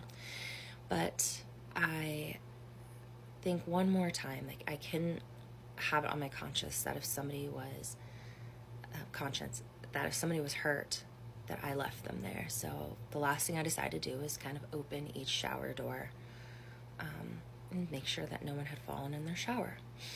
So I go around and I hit each door open, like the one that's after me, and I keep just going down the line, and I don't see anyone. You can see the whole shower when you knock the door open, and they very gently open and sway back closed. And so I'm like, I'm out of here. This is I was just terrified. So I finish going around the hallway. I walk past the bathroom stalls and the mirrors and the sink, and then I hear several of the doors to the bathrooms slam closed, and I bolt out of there. So yeah, I never took a shower that late again. I was too nervous to really go there by myself for a while. Yeah, that's my first scary college story. Tell me a ghost story that sounds completely unbelievable but is entirely true. About 15 years ago, I worked in a restaurant that was inside of a house. The house was about 100 years old, maybe a little bit more. It had been built originally for the first mayor of that town, small city. I don't know how long families lived in that house, but by the 80s it had been converted to a restaurant, a somewhat well-known French restaurant, which was led by a well-known French chef. It sat vacant for a while after the restaurant closed, and was purchased by the owners that I ended up working for in early 2008, and by the end of 2008 we opened the restaurant, and I worked there pretty much from the day it opened. When it had been converted to the first restaurant, about a third of the house had been converted to a restaurant kitchen, but the rest of the house was still very much a house. So you walked in the front door, you entered into a foyer, there was a hostess podium, there were benches and chairs for people to sit and wait for their table or to have a cocktail or an appetizer. You would walk through a giant entryway and then into a very large dining room. I think it had originally been a formal living room. The bar was on the far end of that dining room. It shared a wall with the kitchen. There was a staircase with a landing, and then around the staircase there was a somewhat smaller dining room. The second floor featured the restrooms and two rooms that previously had been bedrooms, but they were converted to private dining rooms. So I was the bartender. I was there most nights. I closed almost every night. And so I was often there by myself for anywhere from, an hour and a half to 2 hours. There was a lot of side work, stocking to do, prep, and a lot of glassware to polish. So I would just be in there by myself, occasionally listening to music, but mostly just being quiet and just zoning out. And there would be nights where I would be in there in the bar, polishing glassware, doing my side work, and I could hear in the other dining room what sounded like standard restaurant noise, like the noise you hear when you walk into a restaurant, voices, people chatting, cutlery hitting plates, ice in glasses, just like regular restaurant noise. And I knew nobody was in there. I knew I was the only person there. And I knew that if there was anyone in there, it wouldn't be enough for, there wouldn't be enough people to make that type of noise, right? And so I would go check, and of course, as I got down the hall, around the staircase, and into the room, the noise would stop. And it wasn't scary, but it was just weird. And I would bring it up to the owner, and she would say, oh, you're probably just hearing this, or you're probably just hearing this. Or at one point, she thought I needed to get my hearing checked, And then there were other nights where I would hear what sounded like kitchen noises. And if you've ever worked in a restaurant, you know what I'm talking about. Just the standard, pots hitting the stove, the clicking sound that like a gas stove makes when you're turning it on, water running, dishes clanging, utensils, people talking, like the cooks. I could hear like low male voices talking. And again, I knew nobody was in there. And I would be behind the bar most of the time doing that closing side work. And so the bar shared the wall with the kitchen. So it was even clearer. The kitchen door was right there. And I would still go in there and look, of course. And I'm like, I know what I'm hearing, but there's nobody there. And again, it wasn't scary. It was just like, this is weird. So the stairs to go to the second floor in the private dining rooms, you would go about 5 or 6 stairs. There was a small landing, and then the stairs would turn 5 or 6 more, and you'd be at the top. And as you got closer to the landing up those first stairs, the temperature would start to change. It would start to get chilly, and by the time you got up to the second floor, it was outright cold. And it wasn't just the temperature change. There was like a heaviness in the air. The closer you got to the top, to the second floor, the heavier it became. It was a real uneasy feeling. And it wasn't just me that felt this, it was everyone. Other staff, other guests, right?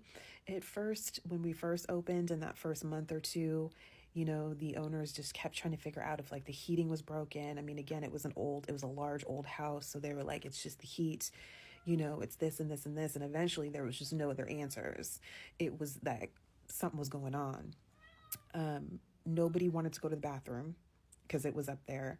And if I hadn't gone to the bathroom before everybody left, I would be holding it because there was no way I was going to the bathroom in that building by myself. One day I was working a double, and I had about 3 or 4 hours between my shifts, and I was taking college classes at the time. So I thought I would just go up to one of those private dining rooms and study. This was the middle of the day, broad daylight, like 2, 3 in the afternoon. I take all my stuff up there. I go sit down, and I only made it in one of those rooms for like 30, 45 minutes. It was so uncomfortable. It was just oppressive. The air was oppressive up there. It was just, I was very uneasy. People would, like large parties would make reservations. They would dine up there once or twice, and then they would ask to be seated in the dining room. And we didn't have room for large parties in the dining room downstairs. And they were like, we don't care. You can break our party up. We just don't really like it up there. Like nobody wanted to be up there. So one night I was there by myself, and we had recently gotten a television for the bar. So I was standing with my back to the bar, and I was looking up at watching the television with the sound kind of low while I was polishing glassware. And I was looking at the television, and I just like, at the same time, this like dark blur just like zipped by my right eye. And I felt like this jolt of electricity just go all down the side of my face and my neck. The hair on my arm just stood up on my right arm. So I turned and looked, and I was facing that large entryway that I mentioned that was connected to the foyer, and I didn't see anything. but I just knew like something else is here. Wasn't scared, but just kind of, I don't know. I went around the bar. I went out into the foyer because I was just looking for anything. And at this point, I know, like, it's not another human being, but something is in this building with me. And I was rounding the stairs, and as I got closer into that other dining room, I started to feel the electricity even more. So you would walk through the door to that other dining room was on the right-hand side, and around you would around the corner into the dining room, and there was like a little weird alcove. Nobody really knew what it was, and you could fit like a table and two chairs there, like a bistro table and chairs there. And as I walked further into that dining room and got closer to that alcove, all the hair on my body stood up. Not necessarily my scalp, but like my arms, the back of my neck. Like I felt like someone had just zapped me with electricity, and it just kept getting stronger. And I started to get uneasy. That's when I started to get uneasy. And again, I wasn't fearful, but all I could say with certainty was that I knew that something was in that house with me, or something's group of people, I don't know. And they were in that alcove. They were sitting at that bistro table. I shut everything down. I left. I did not finish my side work. I came in the next day. My boss was like, why was all this stuff out? And I told her what happened.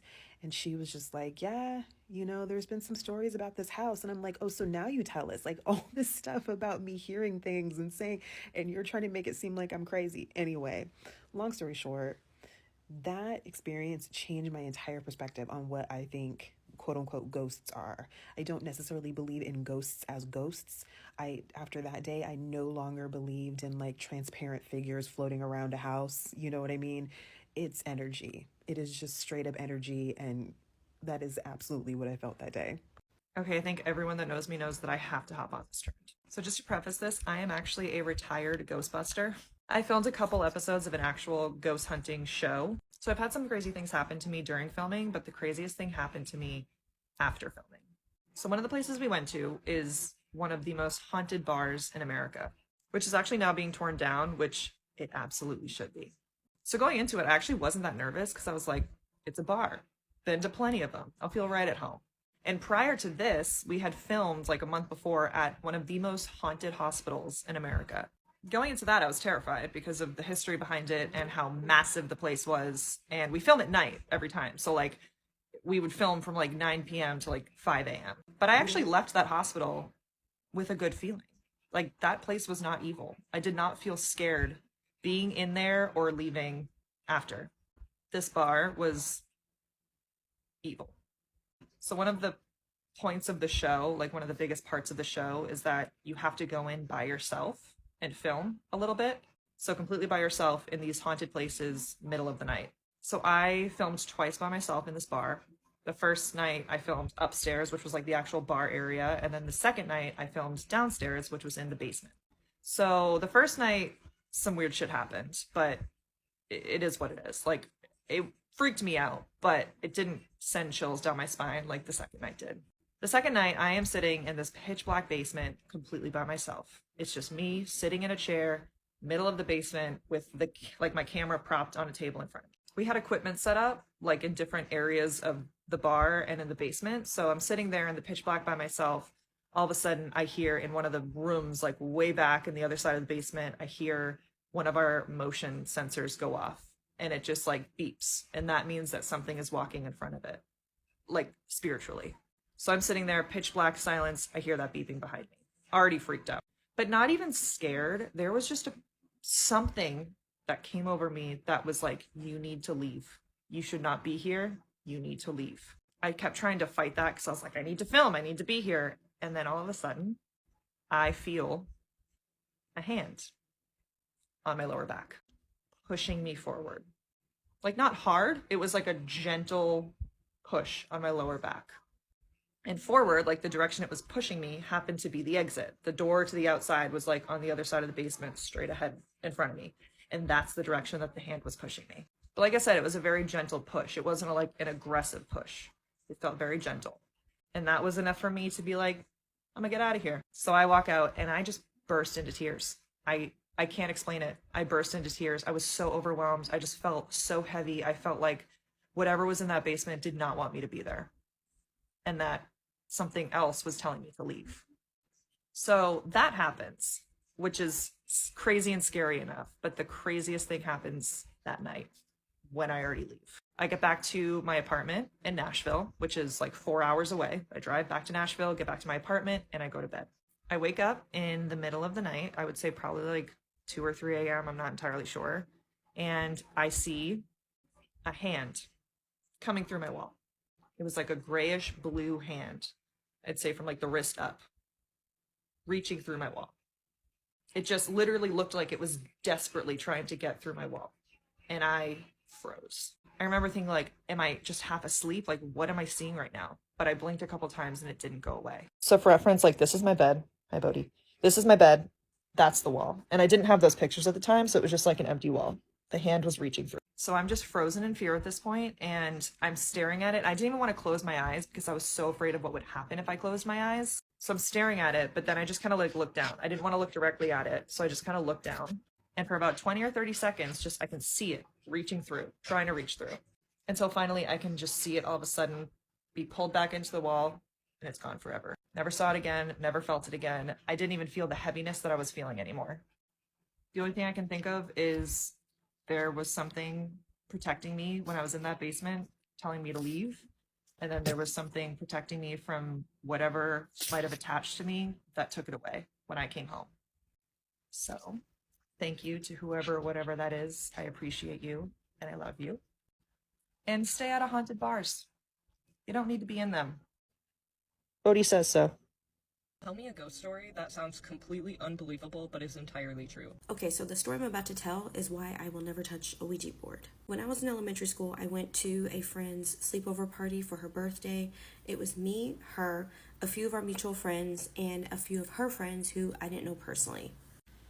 The house that my friend lived in was kind of old, dark, a little bit far out from the city, but not completely isolated, but still kind of creepy. So this was back in the late 90s, early 2000s. So while we're having this sleepover, we're playing all of those games that we used to play back then. So we played Light as a Feather, we played Bloody Mary, and we just sat around telling ghost stories in the dark. All of that was fine. Nothing out of the ordinary happened while we were doing that. So after we get done with those games, I hear one of her friends talking to some of the other girls, and she's asking them like, oh, should I do it? Do you want to see it? Should we try it? And it turns out that she brought a Ouija board, and she was trying to see if anybody else wanted to try it out with her. So for context, while I was growing up, had some paranormal experiences, or at the very least experiences that I can't explain. And so for me, I prefer to just stay away from anything like that. I didn't like to engage. So the fact that all of my friends were trying to, mess around with the Ouija board was making me really uncomfortable. So they placed the Ouija board on the floor, and then everyone who was going to play sat down in a circle around the Ouija board. Everyone participated except for myself and one other girl. So since I wasn't participating, I sat down on an armchair that was right in front of where they were sitting on the floor. And then the other girl, who was also not participating, she sat on an armchair off to my left. And her armchair had its back to my friend's sliding glass door that led out to her deck. All of the lights were off in the room that we were playing in.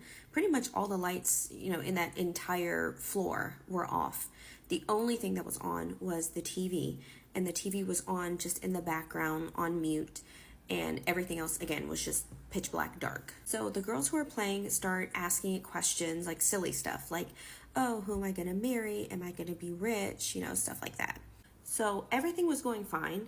And then all of a sudden, one of the girls slams her hand down on the board and says in this kind of, strange voice. It was still her voice, but the tone was a little off. She slams her hand down and she says, you guys are doing it wrong. You're supposed to say hello first. Don't be rude. And so everyone looks at her like, wow, what a weirdo. But they went ahead and listened to her anyway. So they started over, they said hello, and then they started asking new questions. At this point, they're asking these questions. The planchette is moving. They start arguing over who's actually moving it and, whatever. While this is happening, all of a sudden, the hairs on my arms and the back of my neck start pricking.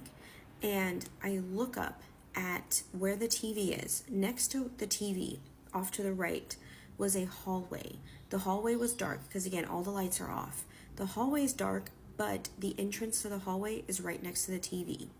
And so what I see there is a silhouette, a pitch black, dark silhouette of what appears to be a person. And I was so freaked out, but I couldn't look away. I was staring at it, and I thought maybe that's just her dad. And so I'm looking for any sign that this figure that I'm looking at is her dad. But the problem is that her dad had kind of long, scraggly hair that was like, it would show off over here. So he also had a fairly thick beard. So if that was her dad, I still would have been able to see from the shadow silhouette his hair and his beard. This figure had nothing. It was an outline and nothing else. I also couldn't feel, I don't know if any of you have experienced this. If you have, please let me know, because this is the strangest thing I've ever seen. I didn't get that feeling of recognition that you get when you're looking at another human. Even if you don't know the person, you at least intuitively know that you're looking at a human being. I did not get that from this figure that I was looking at. So while I'm staring at this thing, and I don't even know how long I was staring at it, the same girl who slammed her hand down, all of a sudden, projectile vomits all over the board. And obviously, as soon as she does it, everyone who is sitting around the board screams and scatters away from the board. Everyone's staring at her, including me. That broke my concentration. So I'm staring at her, and she kept her head down, looking at the board after she vomited. And she says in this like almost whisper tone, oh, it freaks me out. I said, "Don't be rude." So at that point, I hear the bedroom door to where my friend's dad was sleeping open. I hear him walking down the hall, and I see him coming from where the figure was standing. And when I watched him do that, I knew for a fact that was not her dad that I saw standing there. And I know that because, again, like I said earlier, you would be able to see his hair, you'd be able to see his beard as part of his shadow. So needless to say, I did not sleep a wink that night. I don't think anyone else did either. I never went back to her house, and I 100% will never touch a Ouija board. So some of you guys were asking if we ever heard from her again.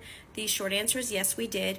So I will give an update on Vomit Girl and my friend who hosted the sleepover. So let's go back to the sleepover. After she vomited all over the Ouija board, my friend's dad called her parents. They came and picked her up, and that was it for the sleepover. A few days later, my friends and I were talking about the incident, and our friend who hosted the sleepover said that she had talked to Vomit Girl, asked her if she was feeling okay, and asked her why she was saying those weird things. The girl said that she just remembered playing the game and then all of a sudden feeling really sick and throwing up. But she also said that she did not know what my friend was talking about when she asked her, "Why'd you say those things?" So evidently, she doesn't remember saying anything at all. So then a few months later, my friends and I are talking, and our friend who hosted the sleepover tells us that Vomit Girl had started to act really weird towards her. Apparently, she would call her house, and her parents would pick up, because this was before we had cell phones. So she'd call the house phone, her parents would pick up, she would ask to speak to my friend, and then when she would get on the phone with my friend, she wouldn't say anything. She would just sit on the phone and I guess breathing and nothing else. This carried on for probably a few weeks or so, and out of nowhere, her friend finally stopped calling, and then, of course, my friend felt like she was weird, so she didn't call her either, and they eventually just fell out of touch. And unfortunately, because she was a friend of my friend and I didn't know her personally before the sleepover, I didn't have her contact information, and I also don't even know her name, so I can't even try to look her up today to see if she's okay. Now, for my friend who hosted the sleepover, several months after the sleepover, her parents ended up filing for divorce. They went through a pretty bad custody battle, and my friend ended up going to live with her dad. Now, they ended up selling that house that we had the sleepover in, and then a while after that, my family and I also moved away, and I ended up falling out of touch with her. And last I spoke with our mutual friends, which was several years ago, they had also lost touch with her as well. We really have no idea why she didn't talk to us anymore after she moved in with her dad. But I did try to look her up before I even made the first video telling this story. I tried to look her up, but the only thing that I could find on her was her old Facebook account that hasn't been updated in like 10 years or so. So, Sophia, if you're out there, I hope you're okay. Okay, so I had not thought about this until I saw your comment. So I went and tried to look her up, and there were two entries that came up that I don't think they're her. The first one, the woman was too old, like entirely too old to have been this girl, so that's not her. The second one, I went back and forth about whether this could be her. My issue is that at the time of this woman's passing, she passed a few years ago, and at the time that she passed away, she would have been too old to be my friend, but she's only a couple years older than her. So unless my friend lied about how old she was, this can't be her. Sorry, that's my cat running around. That can't be her either. So then I went back to her Facebook page, and I searched through her friends list to see if any of our old mutual friends are still friends with her. None of them are on her friends list. I searched for her parents also, and I don't see anyone on her friends list at all who has the same last name as her, and this is the same last name that she had back when we were kids. So she couldn't be married or anything, have changed her name. This is the same name. So I don't see anyone else. She hasn't posted anything in pretty much a decade, and anything that she posted, there are no comments on, but there are some likes. So I look up those likes to see who's there, and I try to go to their profiles. Their profiles really didn't give me any information. They don't have any pictures of her. No one has posted anything on her Facebook page, on her wall, that indicates that she's no longer living. So I don't think that's the case.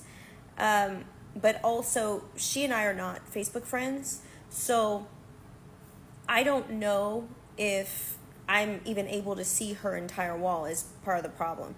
And I'm really concerned about trying to add her as a friend. I think that might be weird, but maybe I will if, all else fails. But I also tried to look up her Instagram, and I used the old email address I had for her, and I used her old phone number, and I just tried searching for her name. Nothing's coming up. I checked also on her Facebook page. I tried to see if she linked in Instagram. There's no Instagram linked.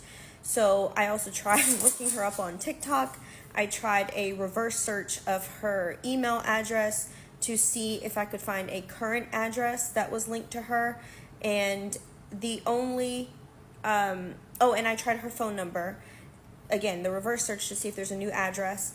I did get an address pulled up, but when I looked up the house in that address, it's the same address as the old house that her parents ended up selling after the divorce, and there's no address after that.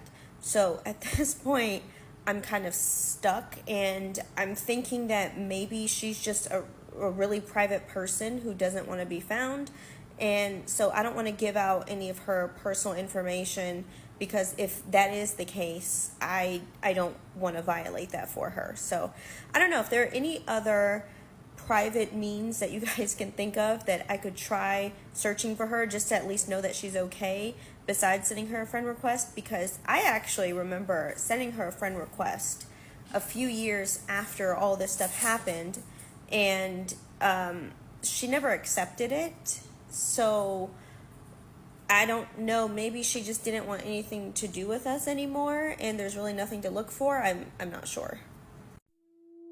Tell me a ghost story that sounds completely unbelievable but is entirely true. I'll go first. I have tons of ghost stories, but this one always makes me kind of like, what the hell happened? I grew up in Homestead, Florida, in Miami-Dade County, if anybody doesn't know where the hell that's at. And we had just went through Hurricane Andrew. So, you know, that was pretty tough. And I was in the heart of it. And, you know, a lot of weird shit happened after Hurricane Andrew. And our neighbor across the street every so often would sit under a palm tree that he had and would like hang out outside and play music, and we would go outside. Me and my brother would go outside and hang out with him. You know, he was a lot older than us, but he lived with his family and he became like our big brother. I kind of credit him. He's kind of opened my eyes when I was a kid to crystals and the occult and all of that spirituality, right? As a kid, I used to see spirits. I still see spirits, but I would see them like a lot, you know? And it was pretty wild most of the time because I couldn't control what I would be seeing. And most of the time people thought, you're a weirdo, something's wrong with you. Anyway, one night, you know, he would sit under this palm tree, and for some reason, we didn't even understand. He didn't understand, you know, thinking about it later on. He decided to sit under a tree that the hurricane had kind of like destroyed. And we were like, what are you sitting here for? You know, me and my brother. He's like, I don't know, I just feel like sitting here today. So we sat there. He had his little boom box. You know, it's the 90s. This is the, what, 92, 93. And it was like just a normal night. Like, we're just hanging out, talking, listening to music, vibing. All of a sudden, we were hearing like growling. We were like, what the, that is weird. It's a dog growling. So we were kind of like, where the fuck is it coming from? So we thought it was his dog, Mickey. After a few minutes of the growling, we kind of all got up and was like, why is Mickey growling at us? We thought because we normally never sit there, Mickey was confused and was like agitated or something. So we walk over to the fence. He had like a bunch of trees like behind the fence. So we were looking and looking. We don't see Mickey. We don't see nothing. We're like, that's weird. We come back to sit down and then we hear it again. And we're like, what the fuck? So our neighbor next to him had a dog. So we went over, kind of peeked over, but no, Brownie was sleeping. So Brownie and Mickey were not the ones causing the growling. When we sat back under the tree, or what was left of a tree, pretty much a stump at that point, we kept hearing it, but now it's getting closer to us, and we were frozen like, what? Where is it coming from? So we're looking around. We don't see a dog. Man, when I tell you that all of a sudden, because we're sitting like in a triangle, he's in front of us, we're facing him, our backs are facing the street, he's facing the fence. Something comes from behind him, like walking, and it's a dog. Like, you can totally hear the chain, you can hear the growling. It's coming towards us, but there is nothing there. We kind of backed up and we were so scared, but that in that moment of being so scared and terrified, we started screaming, get out, get away from us, because we were like, what is going on? The crazy part, this is a normal day for me, but my brother and my neighbors like, the fuck is going on? All of a sudden, after the screaming, I think the dog or the spirit of this animal just starts taking off running. You can see the grass moving, dude. And you can hear when the nails are like, you know, when a dog runs on concrete, it makes that like scraping noise. You hear it like literally scrape the the street, because it ran across the street, and we turned to look.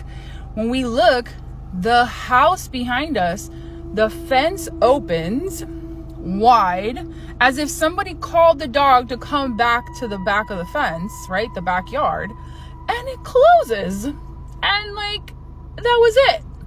Yo, you can hear the nails, the chain, like the collar, the whole thing. Like, we were freaking out. We just all looked at each other like, did this just fucking happen? Like, did we just witness this? And it was crazy because I was always by myself witnessing crazy shit, but it was nice to have like people next to me that can vouch that I'm not nuts. And mind you, it was already past 10 o'clock. We're like at 11 something at night. So we kind of looked at each other and we were like, well, it's time to go inside. Yeah, that was real wild. Tell me a ghost story that sounds completely unbelievable but is entirely true. Let me tell you guys about the time that my best friend tried to convince me to contact the ghost that was in my house when we were 14 years old. And we did. For reference, I grew up in a 2-flat in the south side of Chicago that was built in the 1800s. My grandmother's house was the house that helped change the Chicago code that meant you had to have 2 entrances in it because the owner of the house died in a fire because there was only one way in and one way out, and the fire that killed him was in my bedroom. Now, this house was incredibly haunted, and the ghosts in this house liked to torment the little final girl, and I told her this, and I told her about how the ghost would like to pull me into the pantry that was behind my bedroom that was connected to the kitchen, and at 14 years old, she got it in her head that we should decide to contact them. So me, Holly, and my godbrother Bradley decide to go into the kitchen, and we stand there and we look at the pantry, and there's a curtain for the door, and because my grandmother couldn't afford a door at the time, she just liked this little silk blue curtain. And so we're there staring at the curtain, and she's taunting it and taunting it and taunting it, and no one is home, and it's just the 3 of us, and I'm scared, and I'm like, please, Holly, I don't want to do this. My grandma's out of town for another 2 weeks. I really don't want to do this, and I gotta sleep here tonight, and they're gonna fuck with me again, and I don't want to do this. And all of a sudden she's like, there's nothing there. See, I told you there's nothing there. And the curtain grabs like a hand. So we stand there holding a candle. My godbrother Bradley is freaking out. She starts saying the Lord's Prayer, and I'm just praying to God that I don't get tormented that night. As soon as Holly finishes the Lord's Prayer, the candle goes out. I drop it. We run to the front of the house where my cousin Jennifer opens the door and says, why are you guys standing in the dark? Turns on the light, and 3 light bulbs above us shatter, to which we all turn and look up in shock. And if you think that made us stop trying to make contact, then you would be wrong, because that next weekend I went out to the store and I bought this little game by Parker Brothers called a Ouija board, the glow-in-the-dark one. And then she made us do a seance. And if you want that story, you have to hit the like and follow me and ask for part 2, because then I'll tell you. Because this video is already getting a little too long, and that story in itself is crazy as hell. Tell me a ghost story that sounds completely unbelievable but is entirely true. Okay, so my cousin and I are teenagers. We have an older cousin with 2 young girls, and she wanted to go Black Friday shopping. So us being young, we volunteered to get to her house like 3:30, 4 o'clock in the morning so she could go shopping. It's still dark out. We're just being stupid in the living room, you know, watching TV. And all of a sudden it sounds like something is being hurled down their steps. Our first thought is one of the girls, half asleep, is falling down the stairs. We both go running, and there's nothing. We stop and look at each other like, okay, we're not crazy. We both heard that. We run up and check on the girls. They're both still sound asleep in their beds. We go check the basement, looking for something large enough to have made that noise. Something fell over, but there's nothing out of place. We chalk it up to, we're just getting our, each other worked up. We feed off of each other, so we're just being stupid. We went back to TV. It happens again. Again, same reaction. Girls are still asleep. Nothing's out of place. But our cousin, we knew some things would happen in the house occasionally, like their cleaners would sometimes get glimpses of things in the mirror as they were cleaning. Doors would open slightly. So it was just kind of like, well, we don't have a car. We can't take them anywhere. We just kind of need to make it through the day. Okay. Thanks, house, for, thanks. We're trying to survive here. It's now daytime, and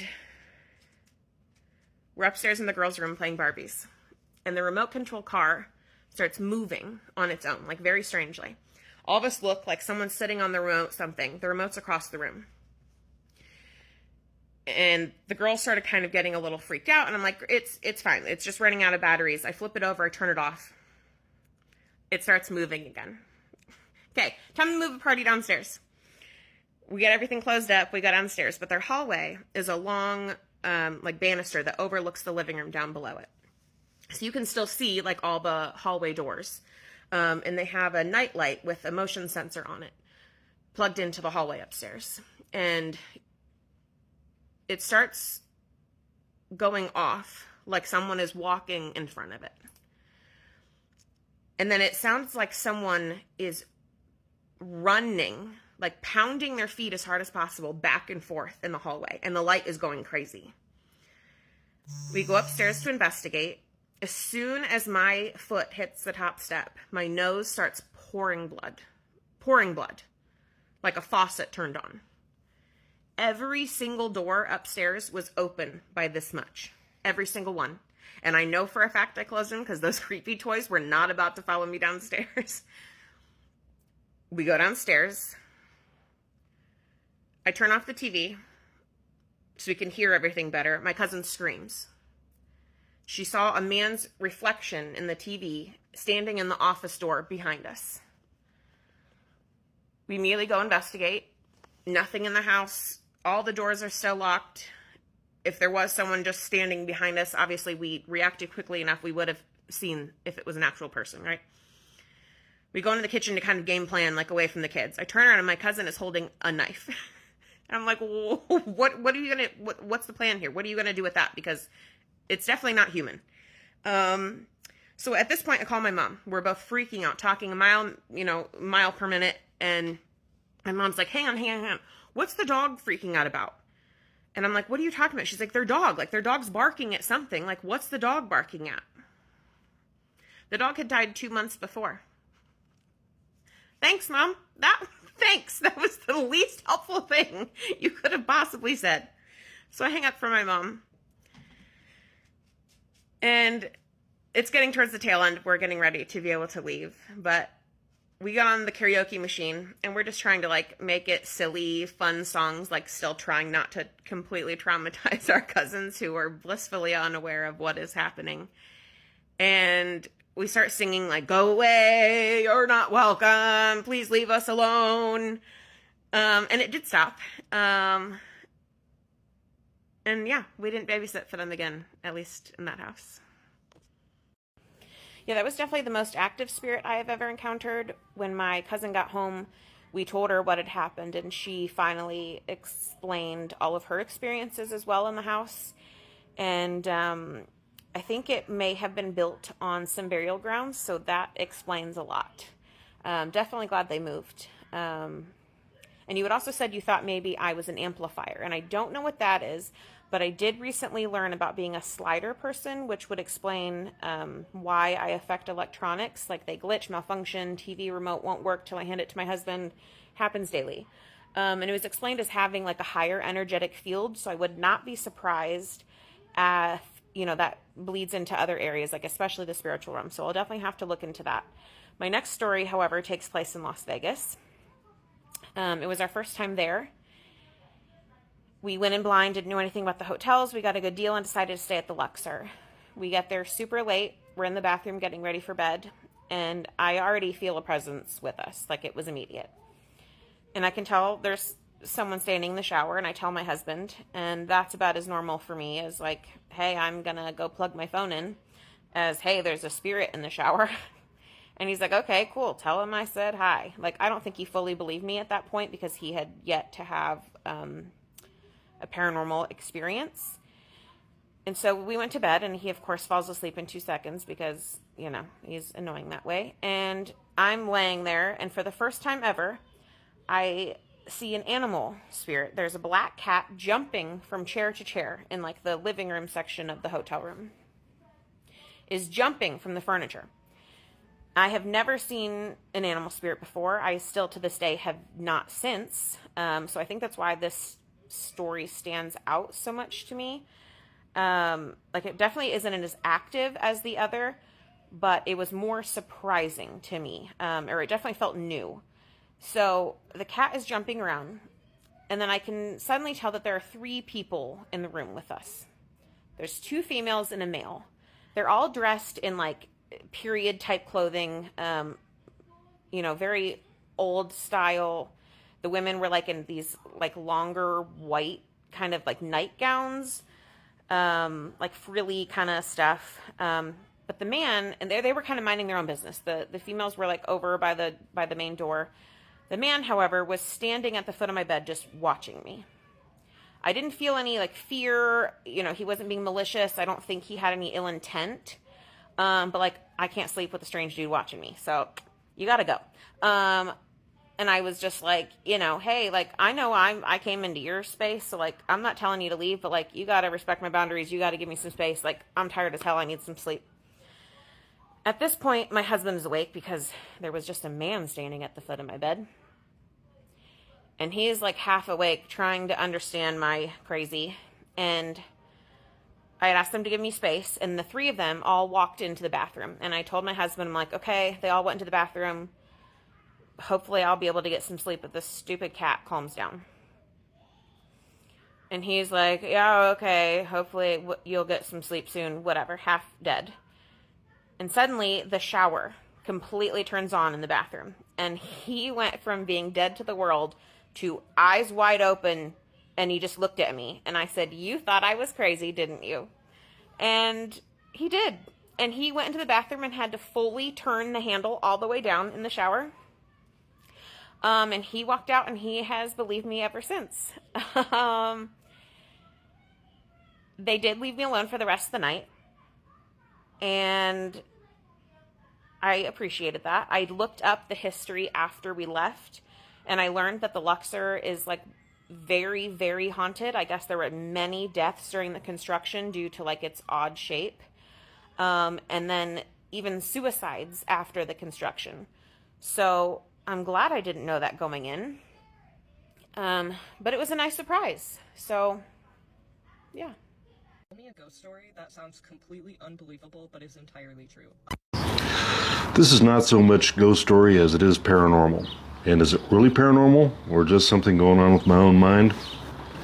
I'll tell the story. You can decide for yourself. This goes back to when I was in my 20s, back in the early 1980s. And a bunch of us young, hard-working guys decided that we wanted to go out and have a party on a Saturday night.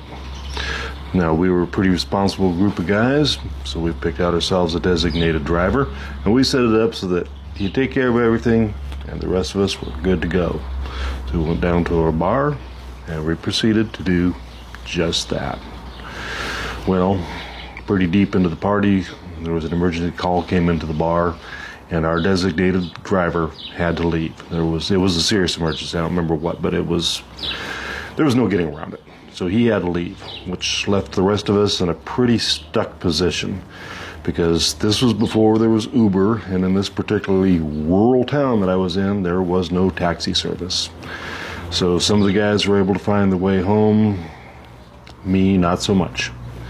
And I made a bad decision. I thought I could make it. And it was probably only a 3 to 5 mile drive from that bar to where I lived. Got in the car, started driving home, and sure enough, I passed out behind the wheel. And I was awakened shortly thereafter by the blaring of horns, and I mean very big horns, and I woke up and I am getting ready to dead center punch an 18-wheeler. Now, my hands were at about 10 and 2. My hands were probably about 1 and 3. I tried to turn the wheel to avoid the collision, and that steering wheel would not turn. And I looked down there, and in between my hands was another set of hands that were not mine. They were long. They were about twice as long as mine, bony, grayish blue with black fingernails. They looked like those Halloween gloves that you can buy at Spirit Halloween. They looked just exactly like that, but they were on that steering wheel. And the part that I've never got over is if those hands were on that steering wheel, where was the rest of the body? I couldn't see that. So I try and turn this wheel, it will not move. The gas pedal is pegged all the way down, even though my feet are not on any of the pedals. Well, the adrenaline kicked in. I was a pretty big old farm boy back in those days, and I grabbed that wheel and cranked it just as hard as I could. And the instant I did, those hands disappeared. The gas pedal let off. I slapped the brakes, but I instantly lost control of the vehicle. Went off the road, down through a ditch, and right through a farmer's wooden fence. Came to a stop in his field. Got out, took a look. Yeah, I made it. I was alive. I was scared as could be. But I was alive and looked like my car could drive. Well, right about that time, pickup pulled up behind me. 2 guys got out, came down, checked on me. Yeah, I'm okay. Looks like my vehicle's drivable, blah, blah, blah. You okay, son? Yes, I am. They took off. And I could tell that they knew I'd been drinking. And I could pretty much predict what was going to happen next. And sure enough, real shortly after they left, a state patrolman pulls up. He comes out, looks at what's going on, comes down, talks to me. Yes, sir. I'm fine. Vehicle's drivable. 1 car accident. Blah, blah, blah. Make you nice, right? This old state patrolman, he looks at me, Now, at that time, I was 6 foot tall and about 235 pounds. This guy looks at me. He reaches over, grabs a handful of my shirt with his left hand, lifts me up, and looks me right dead in the eye and says, son, you get home, and you make sure I do not regret giving you a second chance. Yes, sir. Don't have to tell me twice, sir. Thank you, sir. Well, I headed home. It was just a few hundred yards down the road, quite honestly. Went in, dove in bed, got me a couple hours of very necessary sleep, woke up, choked down a couple of cups of instant coffee, grabbed the farm truck and all the tools I needed, and headed right back to where my car had gone to that fence. I was stopped up there on the road, on the embankment, ran down there, tore out the old broken boards, grabbed my rakes and shovels, fixed up his pasture as best I could, grabbed some boards, hammered them back in. Fortunately, everything was white. It was all whitewash, easily matched. I painted it up. I was working just as quietly and as quickly as I possibly could because I wanted to get out of there before the crack of dawn and before anybody knew what had happened. So I'm packing up the last of my tools into the truck, getting ready to leave, and I hear behind me the slow clap. I turn around, and there sat the farmer on his porch. And yeah, old Betsy was leaning up against the wall right next to him. He looks at me and says, I really appreciate you taking responsibility for that, young man. I'm glad I didn't have to look you up later. Yes, sir, I'm glad of that, too. I looked down at him. What could I say? I said, well, sir, I am sorry for any inconveniences. Does this look good enough? And he looks at me and says, yes, sir, that looks mighty fine. You have yourself a good morning. So I climbed back into my truck, headed home, and started my day. But that is the story of the very last time that I ever drove under the influence.